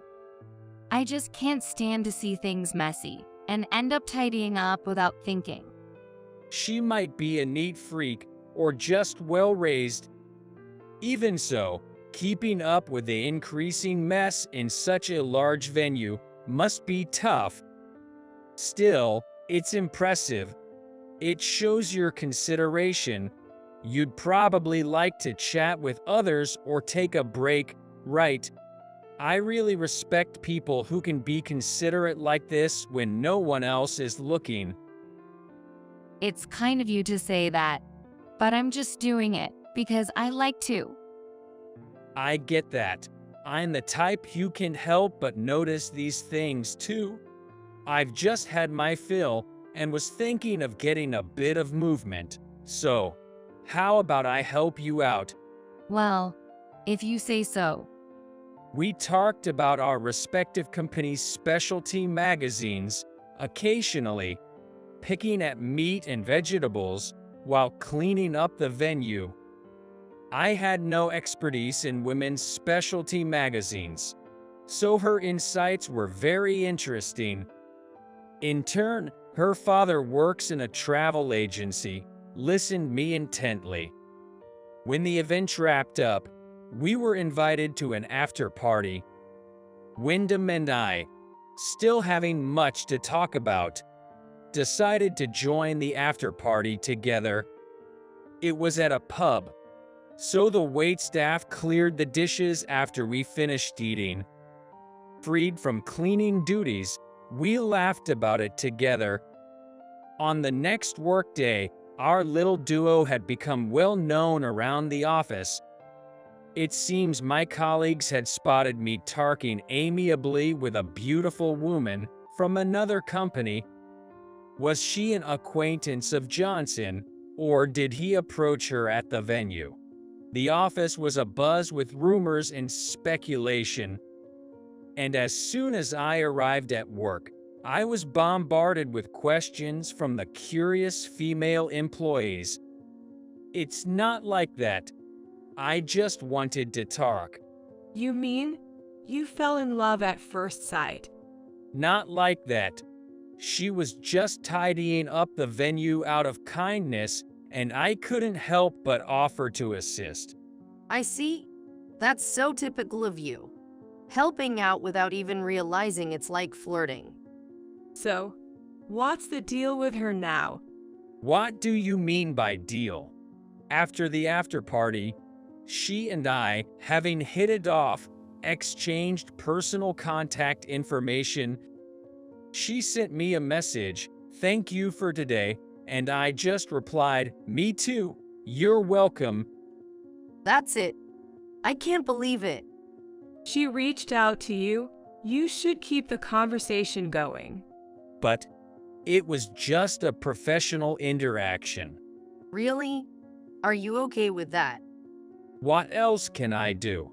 So, you're saying this is it with her? Exactly. Unless you do something about it. It was a work connection, so maybe that's all it should be.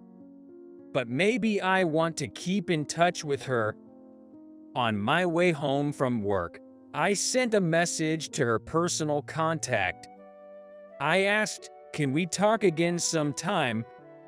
Half a month later, she and I started going out for meals frequently.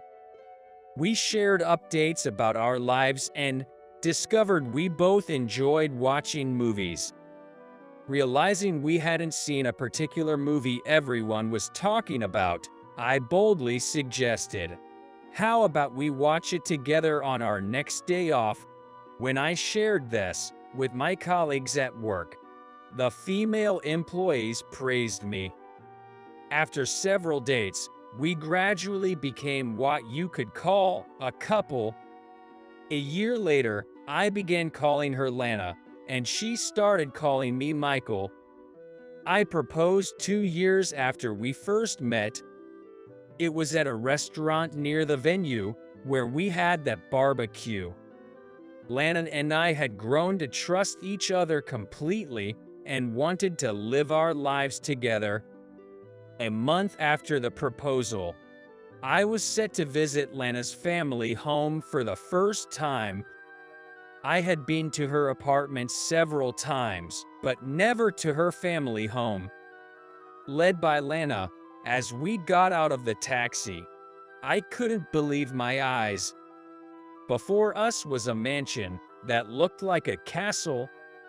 I knew Lana's father works in a travel agency, but only recently found out he is the CEO.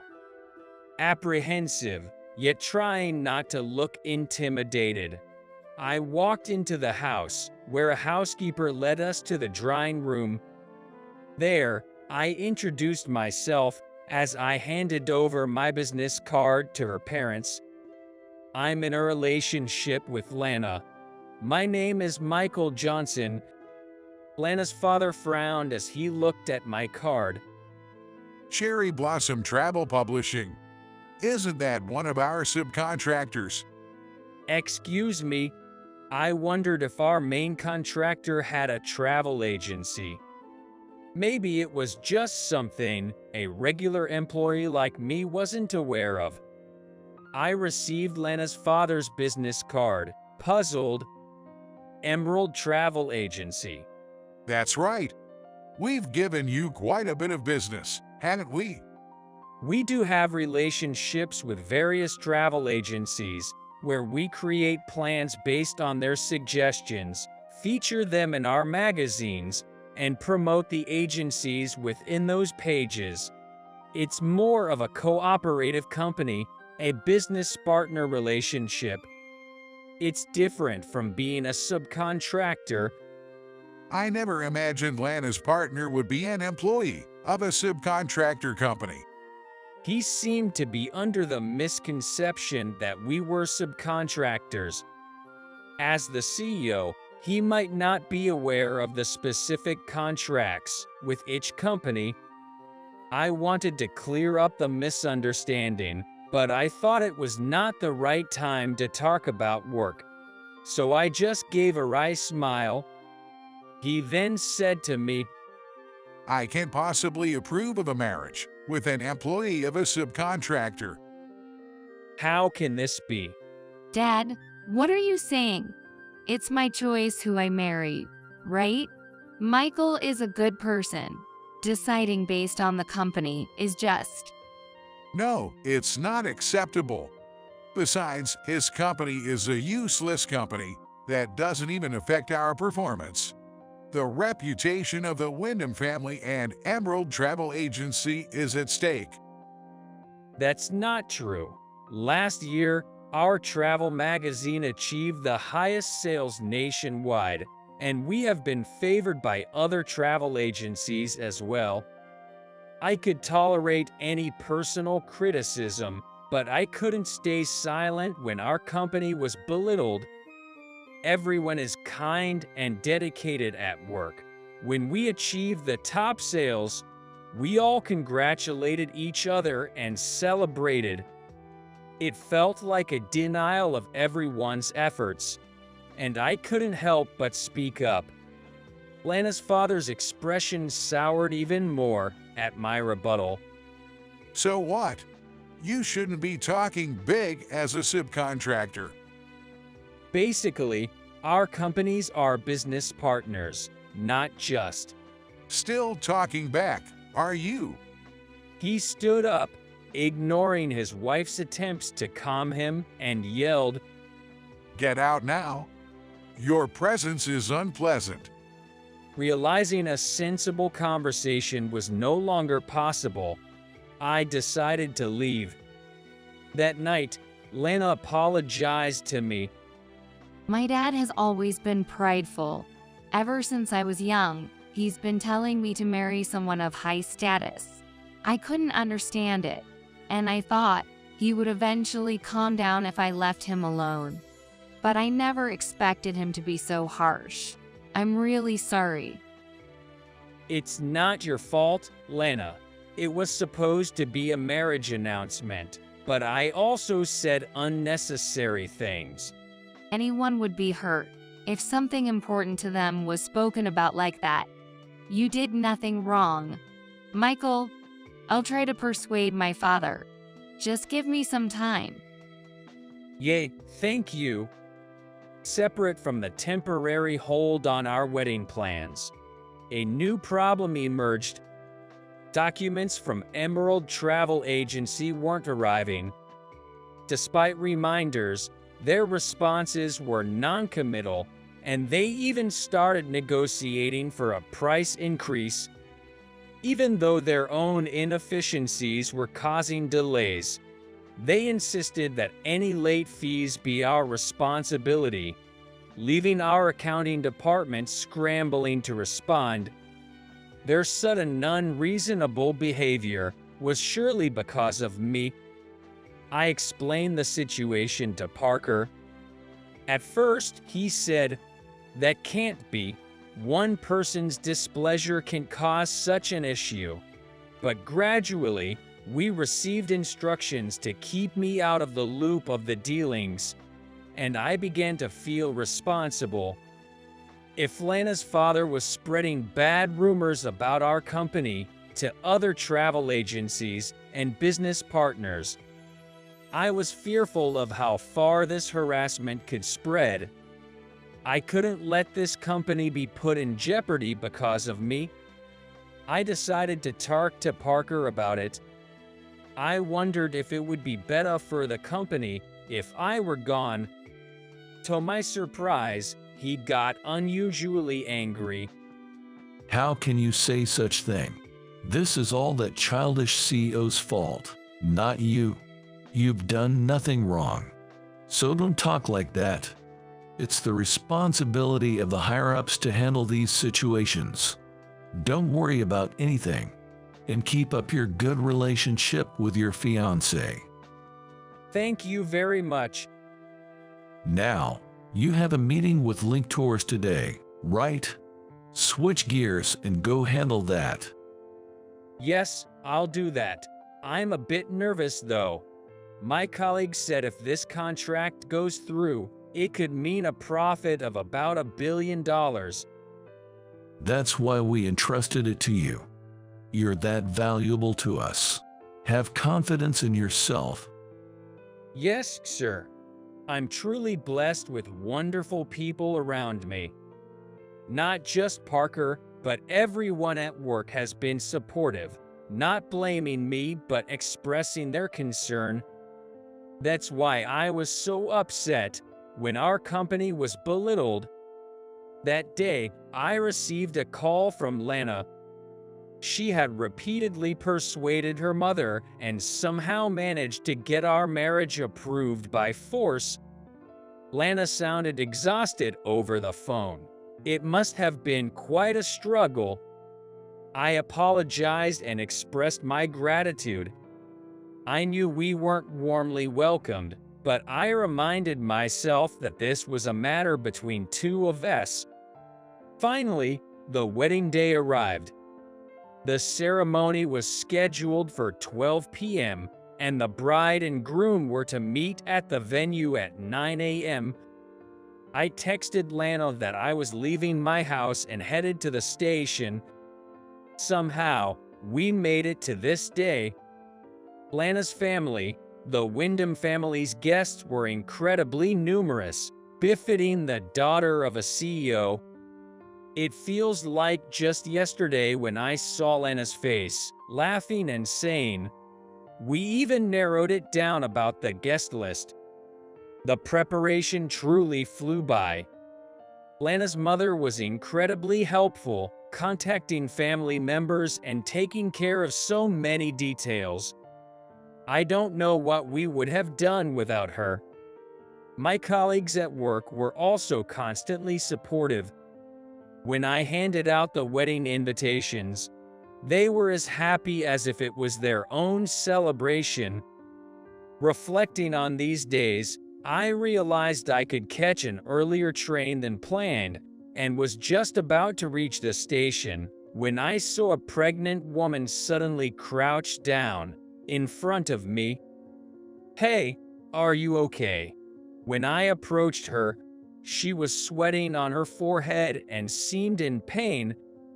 She didn't look like she could walk. Seeing a taxi at the station's rotary, I hurriedly hailed it and helped the woman get in.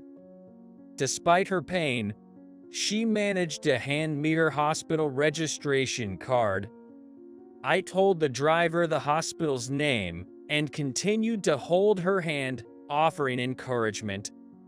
Upon arrival at the hospital, the attending doctor immediately tended to her. It seemed she had a sudden attack, possibly due to exhaustion.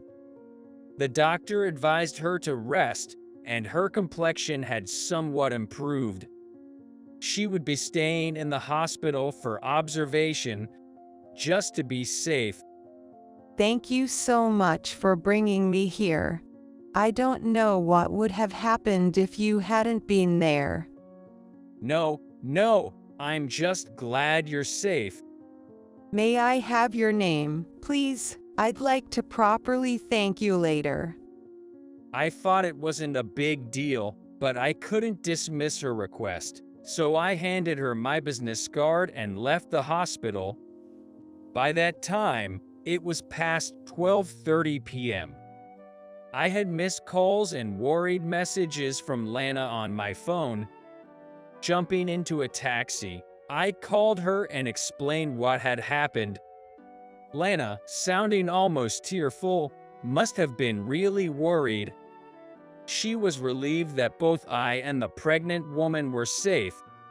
Arriving at the wedding venue, feeling apologetic, I hurriedly got dressed. But by the time I was ready, it was already past 2 p.m. The staff at the venue, perhaps informed by someone, were all ready to welcome me warmly, except for one person, Lana's father. Being late on such a day. What were you thinking? He stormed over to us, who were about to start the delayed ceremony, yelling angrily, "I'm so sorry. On the way here, I encountered a pregnant woman who was unwell." Well, such a ridiculous lie. Even if it were true, you prioritized some unknown woman over my daughter. You've brought shame upon us. He grabbed my arm and tried to drag me to the ceremony site. Even when the staff attempted to intervene, he shook them off. Stop it. Dad, what are you doing? This guy is a stupid. The wedding is off. Go and apologize to each guest individually. The guests, seated in the ceremony hall, were shocked to see Lana's father and me being dragged in, pushed in front of his family's side. He shouted at me, "Apologize now." What should I do? Will apologizing calm him down? No, he'll surely demand more.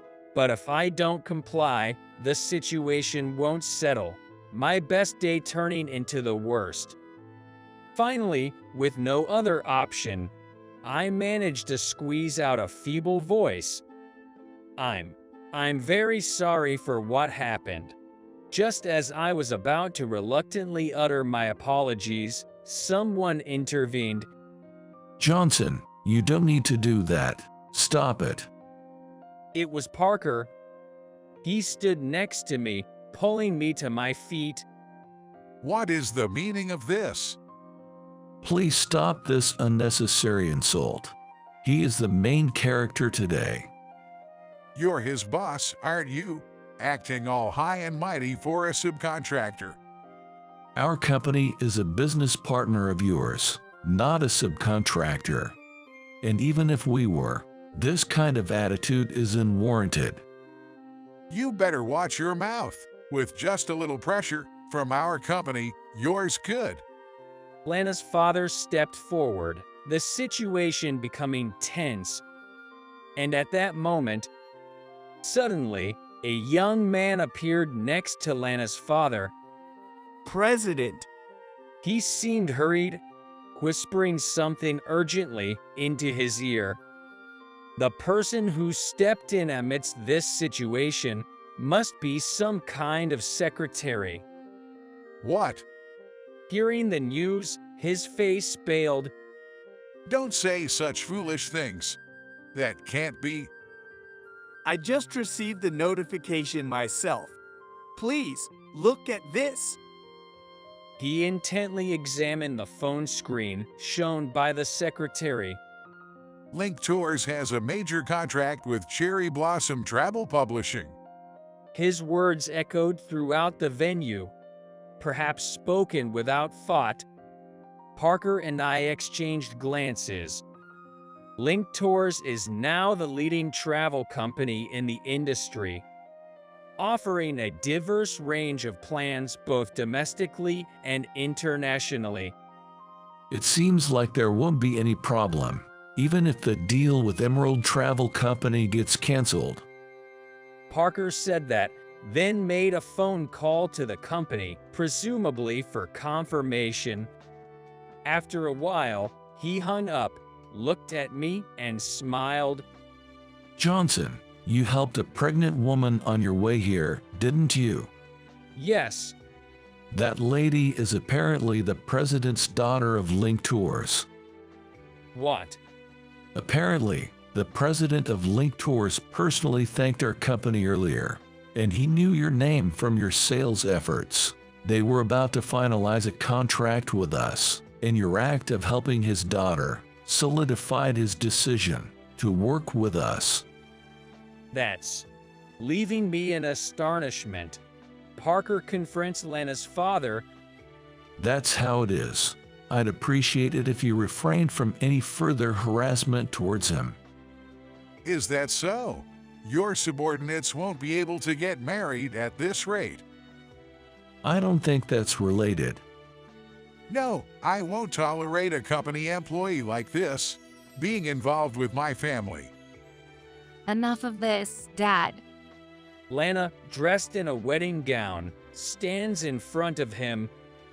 I'm not a tool to uphold your dignity, Dad. I don't remember saying such a thing. You just tried to use me for negotiation, didn't you? Well, that's... I understand. It's natural to be cautious because of Dad's position as the CEO, and also because many people have approached us and betrayed us multiple times. But, you see? Then she held my arm. He was the only one who didn't see me in that light. He's different from the people Dad dislikes. He's a kind person who offered to help when I was cleaning alone. He's even better at cleaning than I am. Lana. Do you think we understand that not everyone who approaches us has ulterior motives? It's time to stop acting like a child. What are you saying to your parents? Come on. It's getting embarrassing.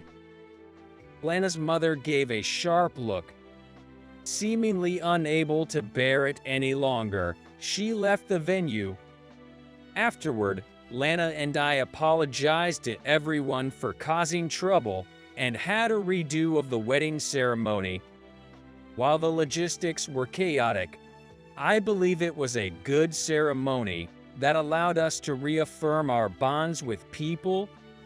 Later on, Lana's father was dismissed from his position as the CEO due to losing business deals with us by personal reasons and having contracts terminated by other attendees. Additionally, it seems Lana's mother, who was fed up with his arrogant attitude, presented him with divorce papers. Lana, feeling sorry for both her parents, has been trying various means to mediate between them. She earnestly persuaded her mother, despite such parents, to spend time together and even created opportunities for the two of them. With the selfless kindness from the daughter he had tried to use as a tool, I can only hope that Lana's father will have a change of heart.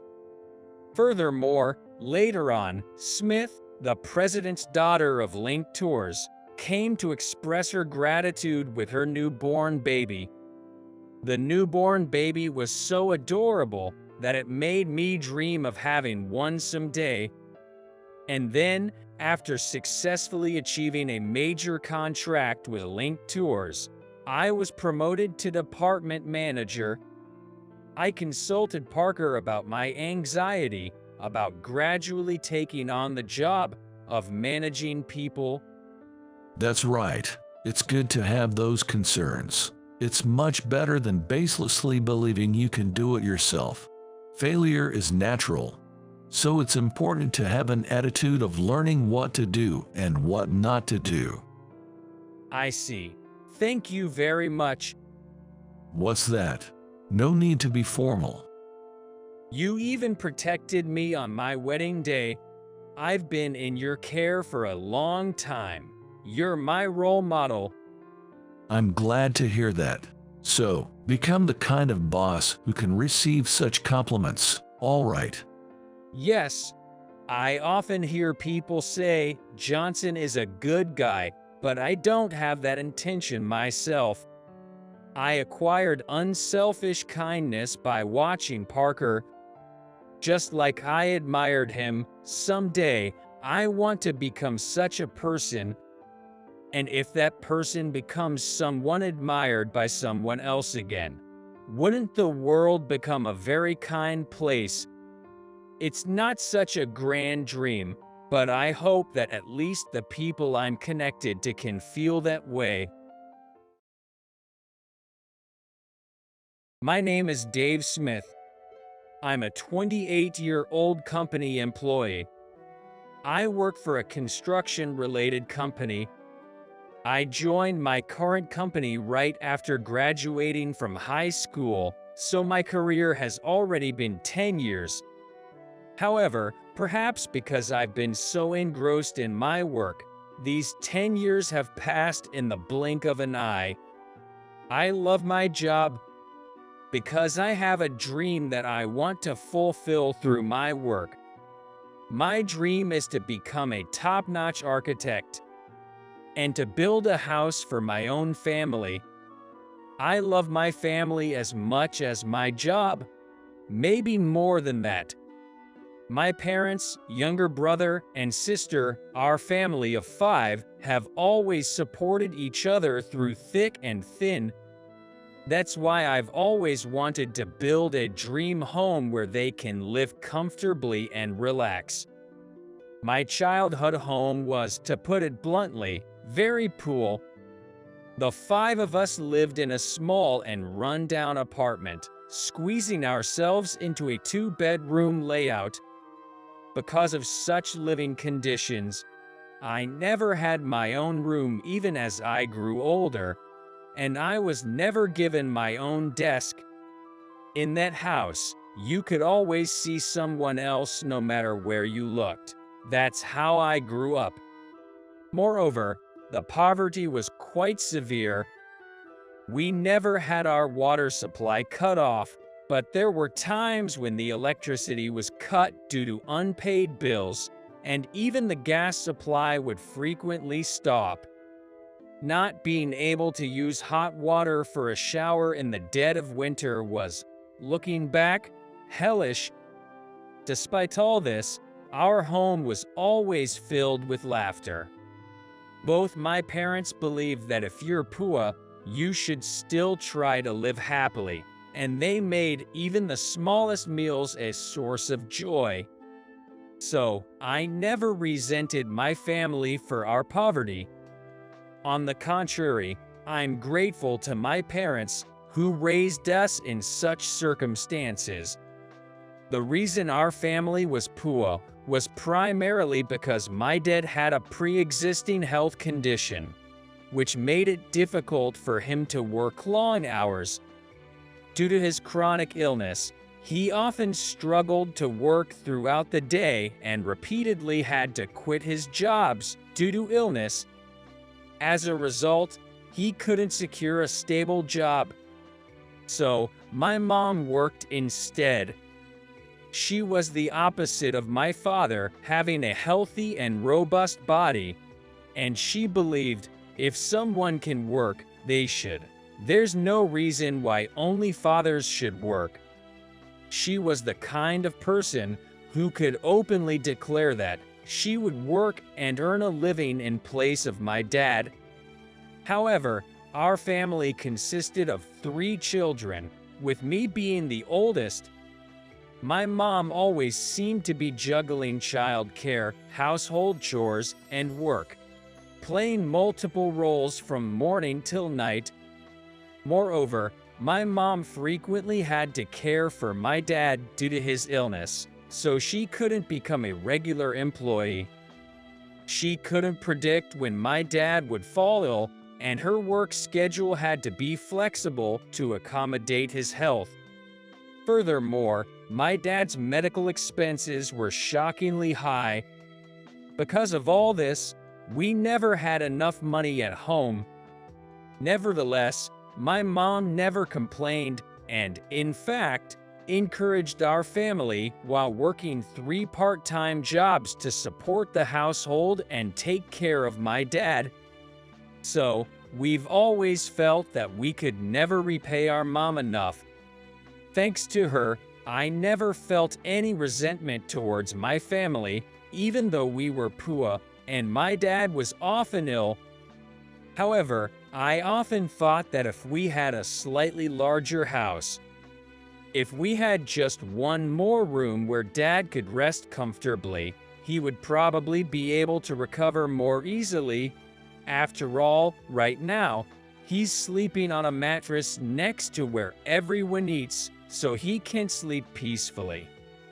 If my sister had a room where she could focus on her studies, she loves books so much, and I want to support her studies more. I always had these farts. Then, one day, by sheer coincidence, I discovered the profession of an architect. And in that moment, I can confidently say that my life changed. It happened while I was waiting for my friends in the high school library, casually flipping through a book that happened to catch my eye. I truly stumbled upon that book. Its title was something like The Work of Architects, and it was a collection of photographs of houses designed by famous architects from around the world. For me, who had never visited anyone else's home and only known my own, the content of that book was mind-blowing. What? This is just the entrance is as big as my whole house, isn't it? There are 2 sinks in the bathroom. The walk-in closet is practically a room in itself. On every page, there was a world I had never seen before, stretching out before me. Every page I turned filled me with amazement. Each one featured layouts, furnishings, and rooms I had never seen before. And there were interviews with the architects who designed those homes. Their comments about designing homes where everyone could live with a smile, creating houses where families naturally came together, and making homes as comfortable as hotels, captivated me. Suddenly, I found myself wanting to create such homes. I wanted to build a spacious and comfortable home for my family. This was the moment I decided to become an architect. I grabbed one of my teachers and bombarded them with questions. I want to become someone who builds big houses. How can I do it? Up until then, I had been a fairly laid-back person, so I think my sudden declaration of my dreams for the future surprised my teachers. Still, they kindly listened to me and offered advice. There were various professions related to home construction, including those who design houses, those who actually build them, and those who sell them. Moreover, I decided to become a person who designs. An architect. To become an architect, the most straightforward and powerful path was to attend a college and major in architecture. Upon graduation, I would obtain the qualifications to take the necessary exams. However, there was a problem. I couldn't afford to attend college. Our family's finances were always in a state of emergency, and at that time, they were particularly dire. My dad's illness had worsened, leading to long hospital stays, and we received shockingly high medical bills every month. Moreover, I had younger sister and brother. My sister was quiet but excelled in her studies, so I wanted to send her to college if possible. My brother was talented in sports, so I wanted to continue supporting his soccer pursuits. Even though we already had financial difficulties, my younger siblings would require even more financial support in the future. In this already financially strained situation, I couldn't possibly say that I wanted to go to college, when I had no exceptional talents. Therefore, I decided to start working immediately after high school.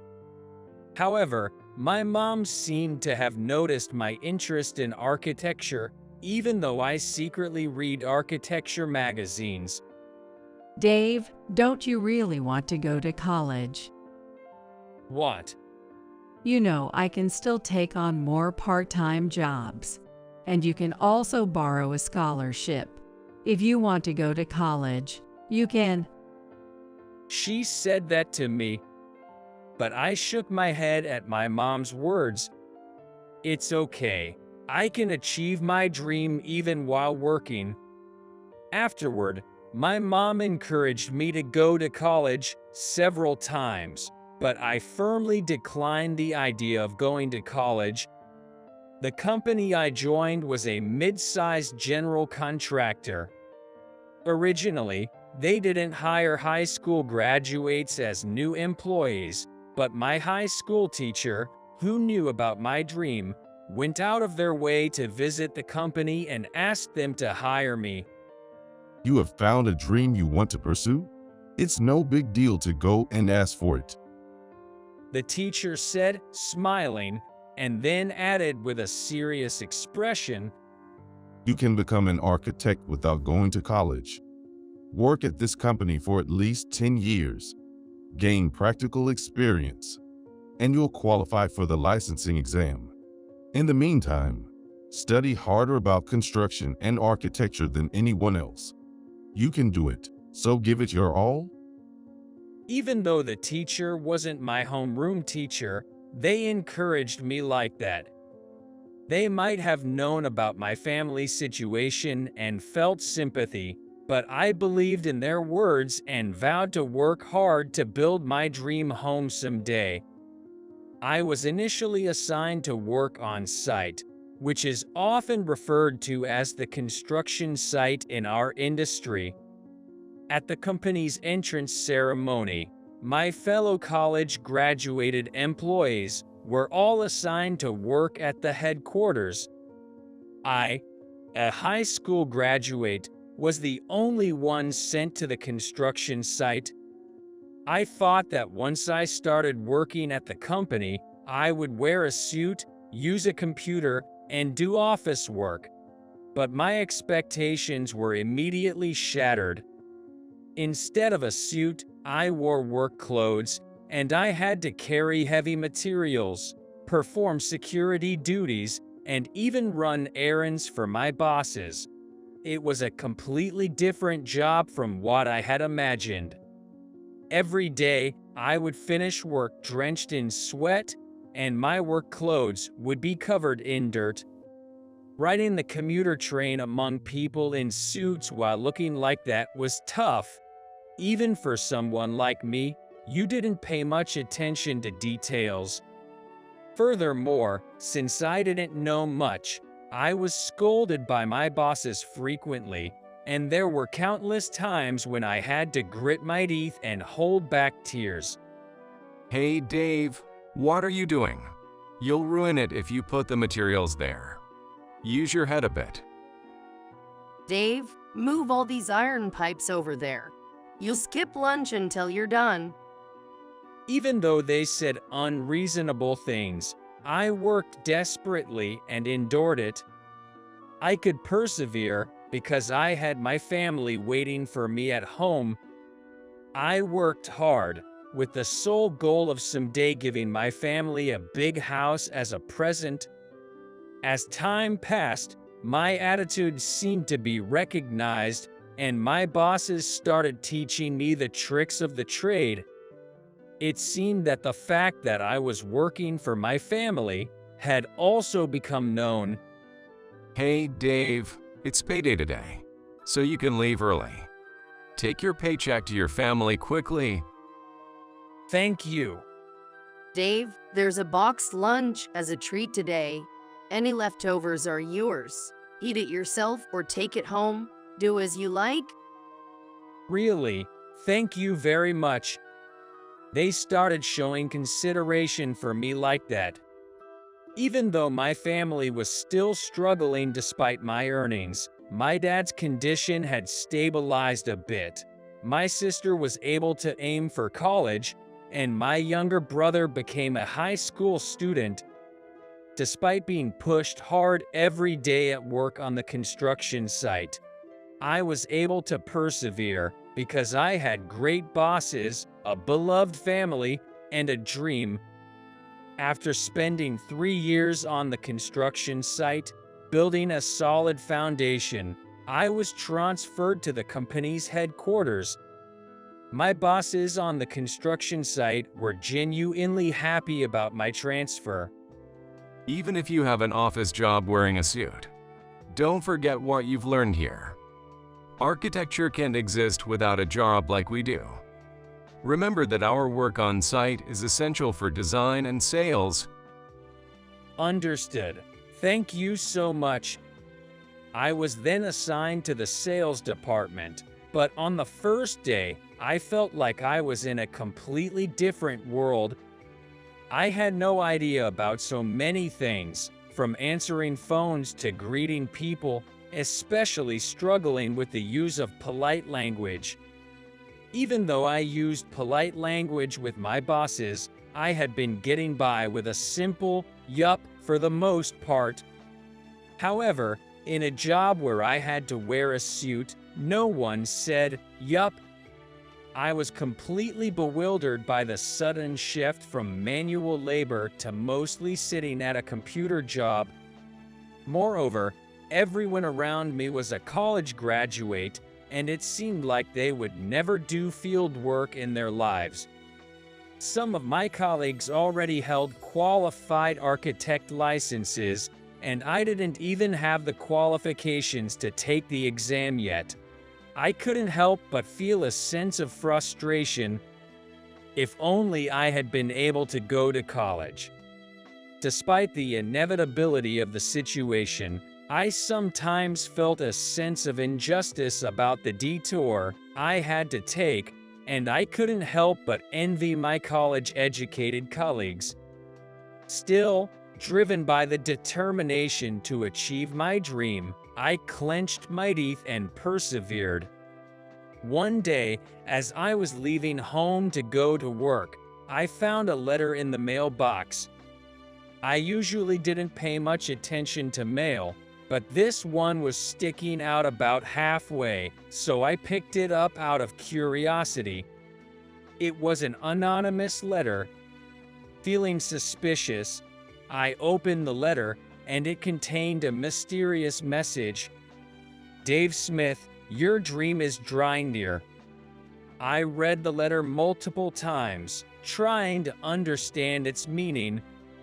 However, no matter how much I thought about it, I couldn't fathom who sent the letter or what dream it was referring to. Nevertheless, thanks to that letter, a small glimmer of hope sprouted in my heart. From that day on, I began to look forward to going to work. Thanks to the letter, for some inexplicable reason, I felt like I was genuinely making progress toward my dream. Without any evidence, I began to believe that, and my feelings of self-pity naturally faded away. Gradually, conversations with my colleagues at work also became enjoyable. Dave, have you had something good happen recently? You seem to be in high spirits. Well, you see, I received a mysterious letter. It inspired me to work hard toward my dream. A mysterious letter? That sounds interesting. Maybe something amazing is about to happen. I hope so. I don't even know who sent it. It would be nice if there were some clues. When I talked about the letter, my colleagues naturally shared their own dreams and hopes. As we discussed each other's dreams and hopes, we naturally grew closer. I started to look forward to talking about our dreams. Encouraged by the cryptic words in the letter, I felt that I needed to take the necessary steps to make my dream come true. Until then, My life had been all about exhausting work and coming home to sleep. But now, during the day, I work at this company, and at night, I devote myself to studying to become an architect. My colleagues supported me in my efforts. Dave, if there's anything you don't understand, just ask. Sure, thanks. I wanted to ask you about this page. Balancing work and late night studying was sometimes tiring, and I would get sleepy. However, the words in the letter gave me strength. Several years later, I finally passed the second-class architect exam. At that moment, I felt that everything was worthwhile. I did it. My next goal was to become a first-class architect. After obtaining the qualification, I was transferred to the design department. Although I had to learn many things from scratch, I gradually began to participate in design work. My colleagues were kind-hearted people, most of whom held architect licenses, and some even had first-class architect licenses. Conversations with my colleagues became enjoyable. Dave, are you aiming for a first-class architect license next? Yes, I am. At this point, I'm determined to obtain it. I have a feeling you can do it. Dave, we're here to support you, so keep up the good work. From then on, I continued to work and study diligently, all for the sake of my family. My mom, who worked from morning to night, even past the age of 60. My dad, who lived brightly despite recurring illness. And my dear sister and younger brother. And there was one more family member, my wife, Emily. I married Emily shortly after being transferred to the design department. Emily and I had been in a relationship since our days, working on construction site together. She had a cheerful and kind personality, and she had always supported me. Working in a suit isn't impressive at all. Dave, who works hard, is really cool. I never had the luxury of living on my own and had always lived with my family. But Emily understood my family and my home environment. It's not easy to start working for your family right after high school. Education doesn't matter, and you are a wonderful person. Saying that, Emily came to my small apartment to fold laundry and take care of my dad when my mom couldn't due to work commitments. And when I passed the second-class architect exam, she said, "Congratulations. Next is first class, right? I want to help in any way I can to make your dream come true." And married me. I'm so lucky to be able to marry such an amazing woman. As I savored this joy, something even more surprising happened. It turns out the room that Emily found for our new home was right next to my family's place. The apartment had deteriorated over the years, so we were able to rent it immediately. You don't have to be extravagant just because we're newlyweds. Besides, this way, your family is nearby, and it's reassuring.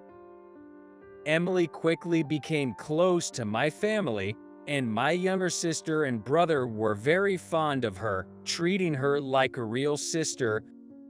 I had a wonderful family, a fulfilling job, and I was truly a fortunate man. But there was one thing I was not fortunate with. It was my boss. Manager Brown from the design department had been unusually harsh on me from the beginning. Now that I think about it, when I was assigned to the department, hey, what's HR thinking? A high school graduate like him won't be of any use.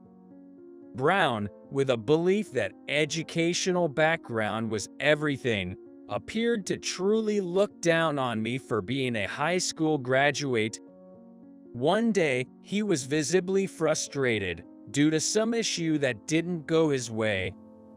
Suddenly, he noticed my presence and approached me with a sly grin. Dave, I hear you have experience in construction sites. Maybe that's more suitable for you as a high school graduate. Being an architect requires a good educational background. You know, I doubt you can handle that job in the first place. Then, as if a thought had just occurred to him, he continued, Well, let's give it a try. I'll add you to the new project's design team. I'll give you a chance to improve your skills, so give it your best shot. I felt grateful for his words and overlooked his previous behavior. But it seemed that he was enjoying this situation maliciously. This project was a big one.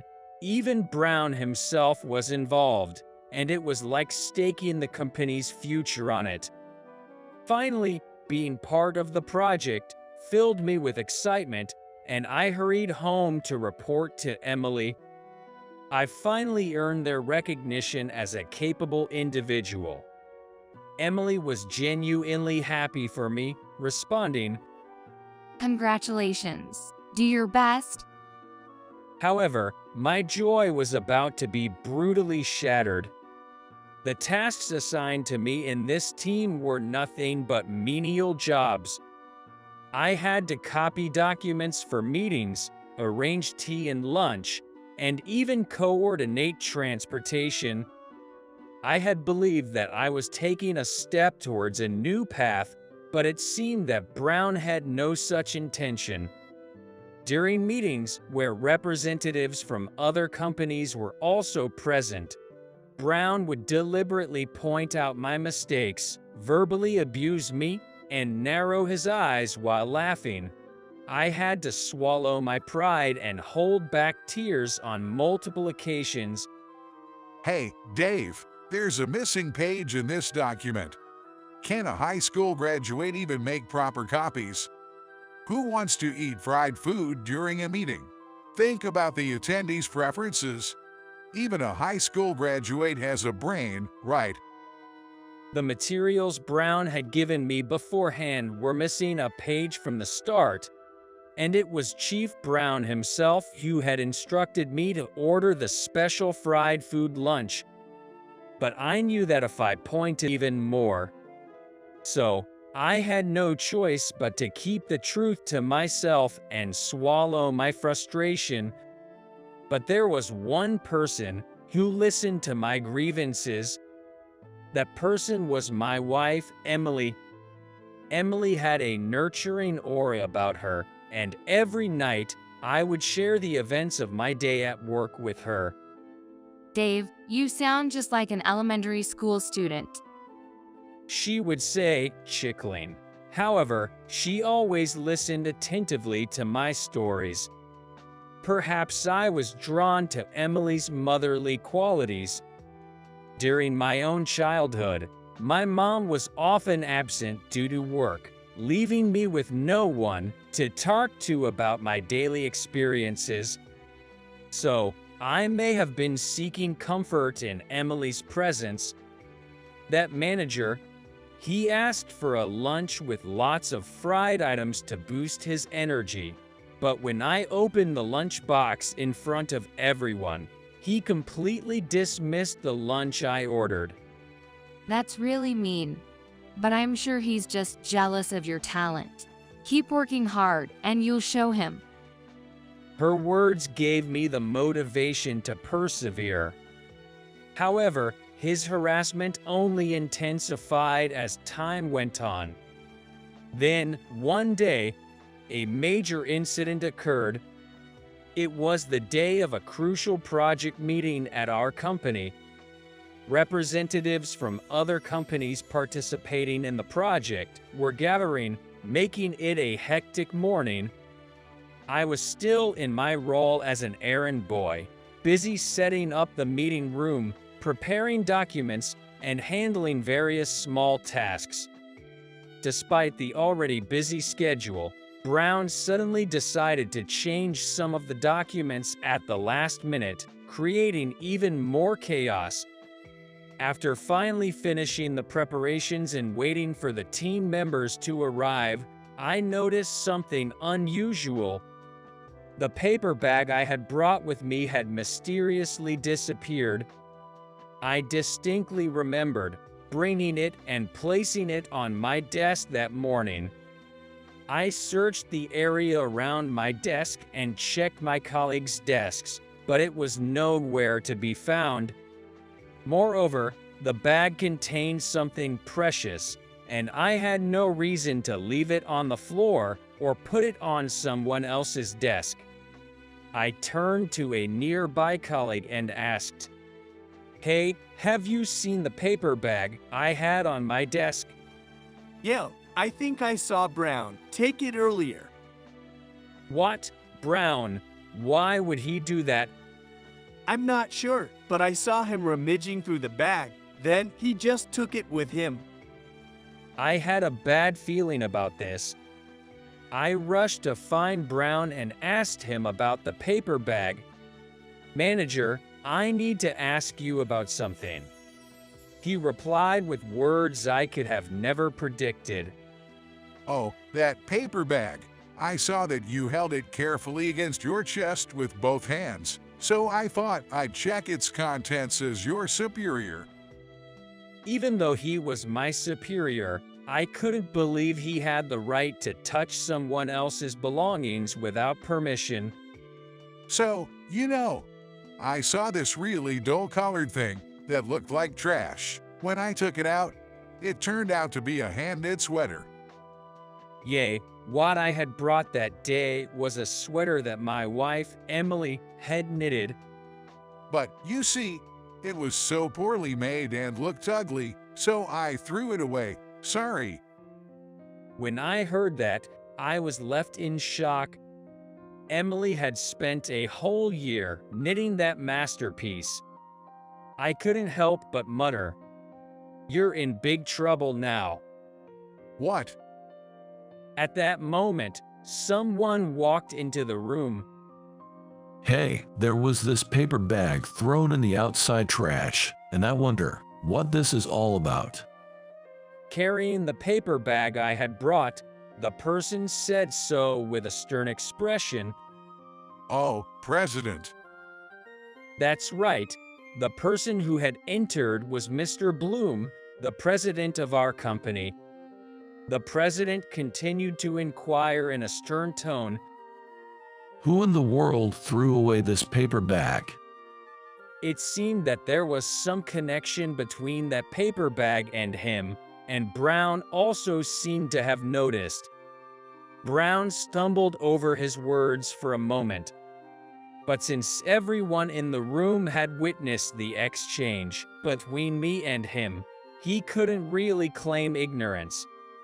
With a forced smile, Well, this paper bag was the one Smith brought here. When I checked inside, it looked like some kind of sweater.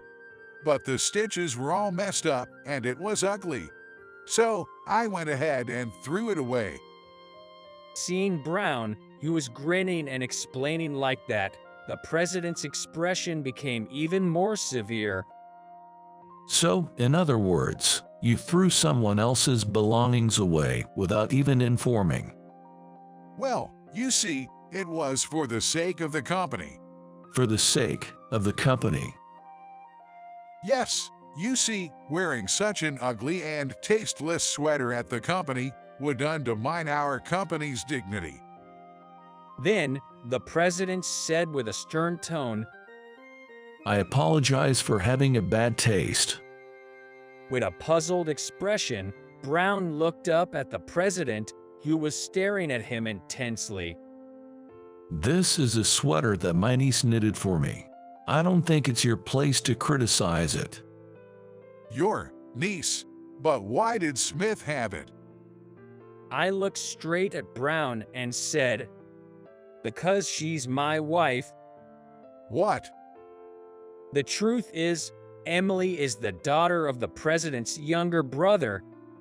Her real parents passed away in an accident when she was still very young. So, the president practically raised Emily as his own. However, the president himself had 3 children, which made life not particularly enjoyable for Emily.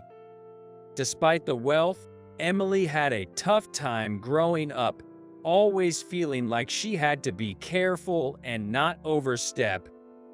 Growing up without her biological parents and not knowing what it's like to have a family made her truly appreciate our family when she became a part of it. Over time, she developed a deep sense of gratitude towards him for being her guardian. As a way to express her gratitude, Emily worked tirelessly on knitting a sweater. She even called him directly yesterday to convey her feelings. I know it's not very well made, but I knitted a sweater for you. Uncle, you've always had problems with the cold, so I wanted to help keep you warm. I could hear President's voice cracking with emotion as he repeatedly said thank you over the phone. Both Emily and I were in tears.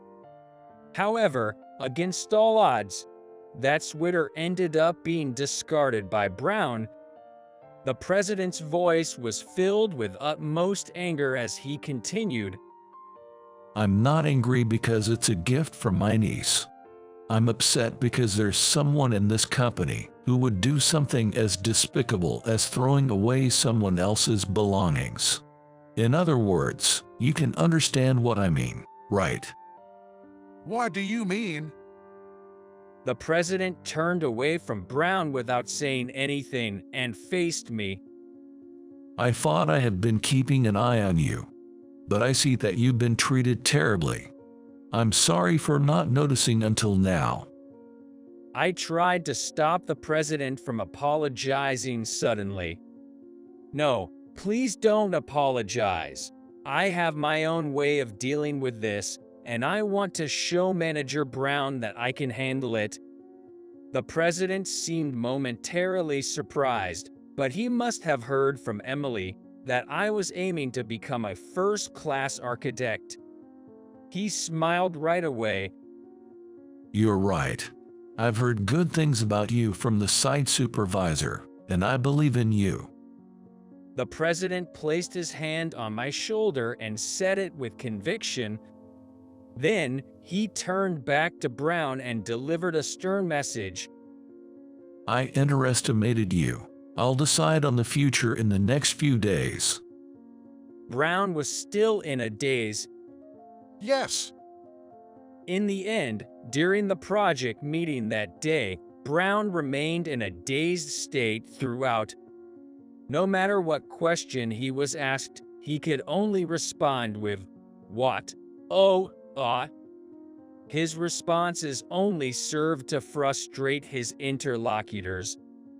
In the midst of it all, I was able to provide clear answers to all the questions in place of him. Even though I had only been doing odd jobs for the project, I had secretly been studying all the materials and researching the ones I thought were necessary. I was more knowledgeable about the content than anyone else. It seemed that the president had been watching me from the shadows. At the end of that day's meeting, I was called in by the president and received unexpected words. You have potential. You should be more involved in this project. Starting tomorrow, you'll take over as the leader in place of Director Brown. Then the president added, Please convey my thanks for the sweater to Emily. And by the way, you've found yourself a good wife. From the next day, I got involved in the project as the leader, and we managed to complete the building in 1 year. I was worried if my sudden appointment as leader would be accepted by my colleagues, but it seemed like everyone had been observing my efforts all along. Dave, you can do it. We'll support you properly. so give it your best. Work became hectic all of a sudden, but thanks to my continued studies at night, I managed to pass the architect first class examination. At that time, Emily smiled and told me, It turned out just as the letter said. I was the one who sent it.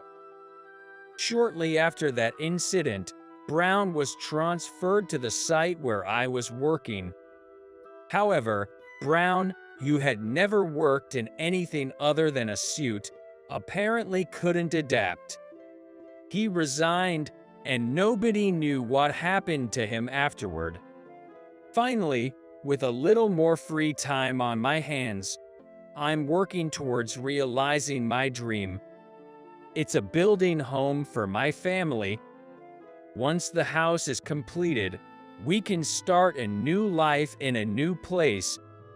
I'm excited about creating a new place to protect my family's happiness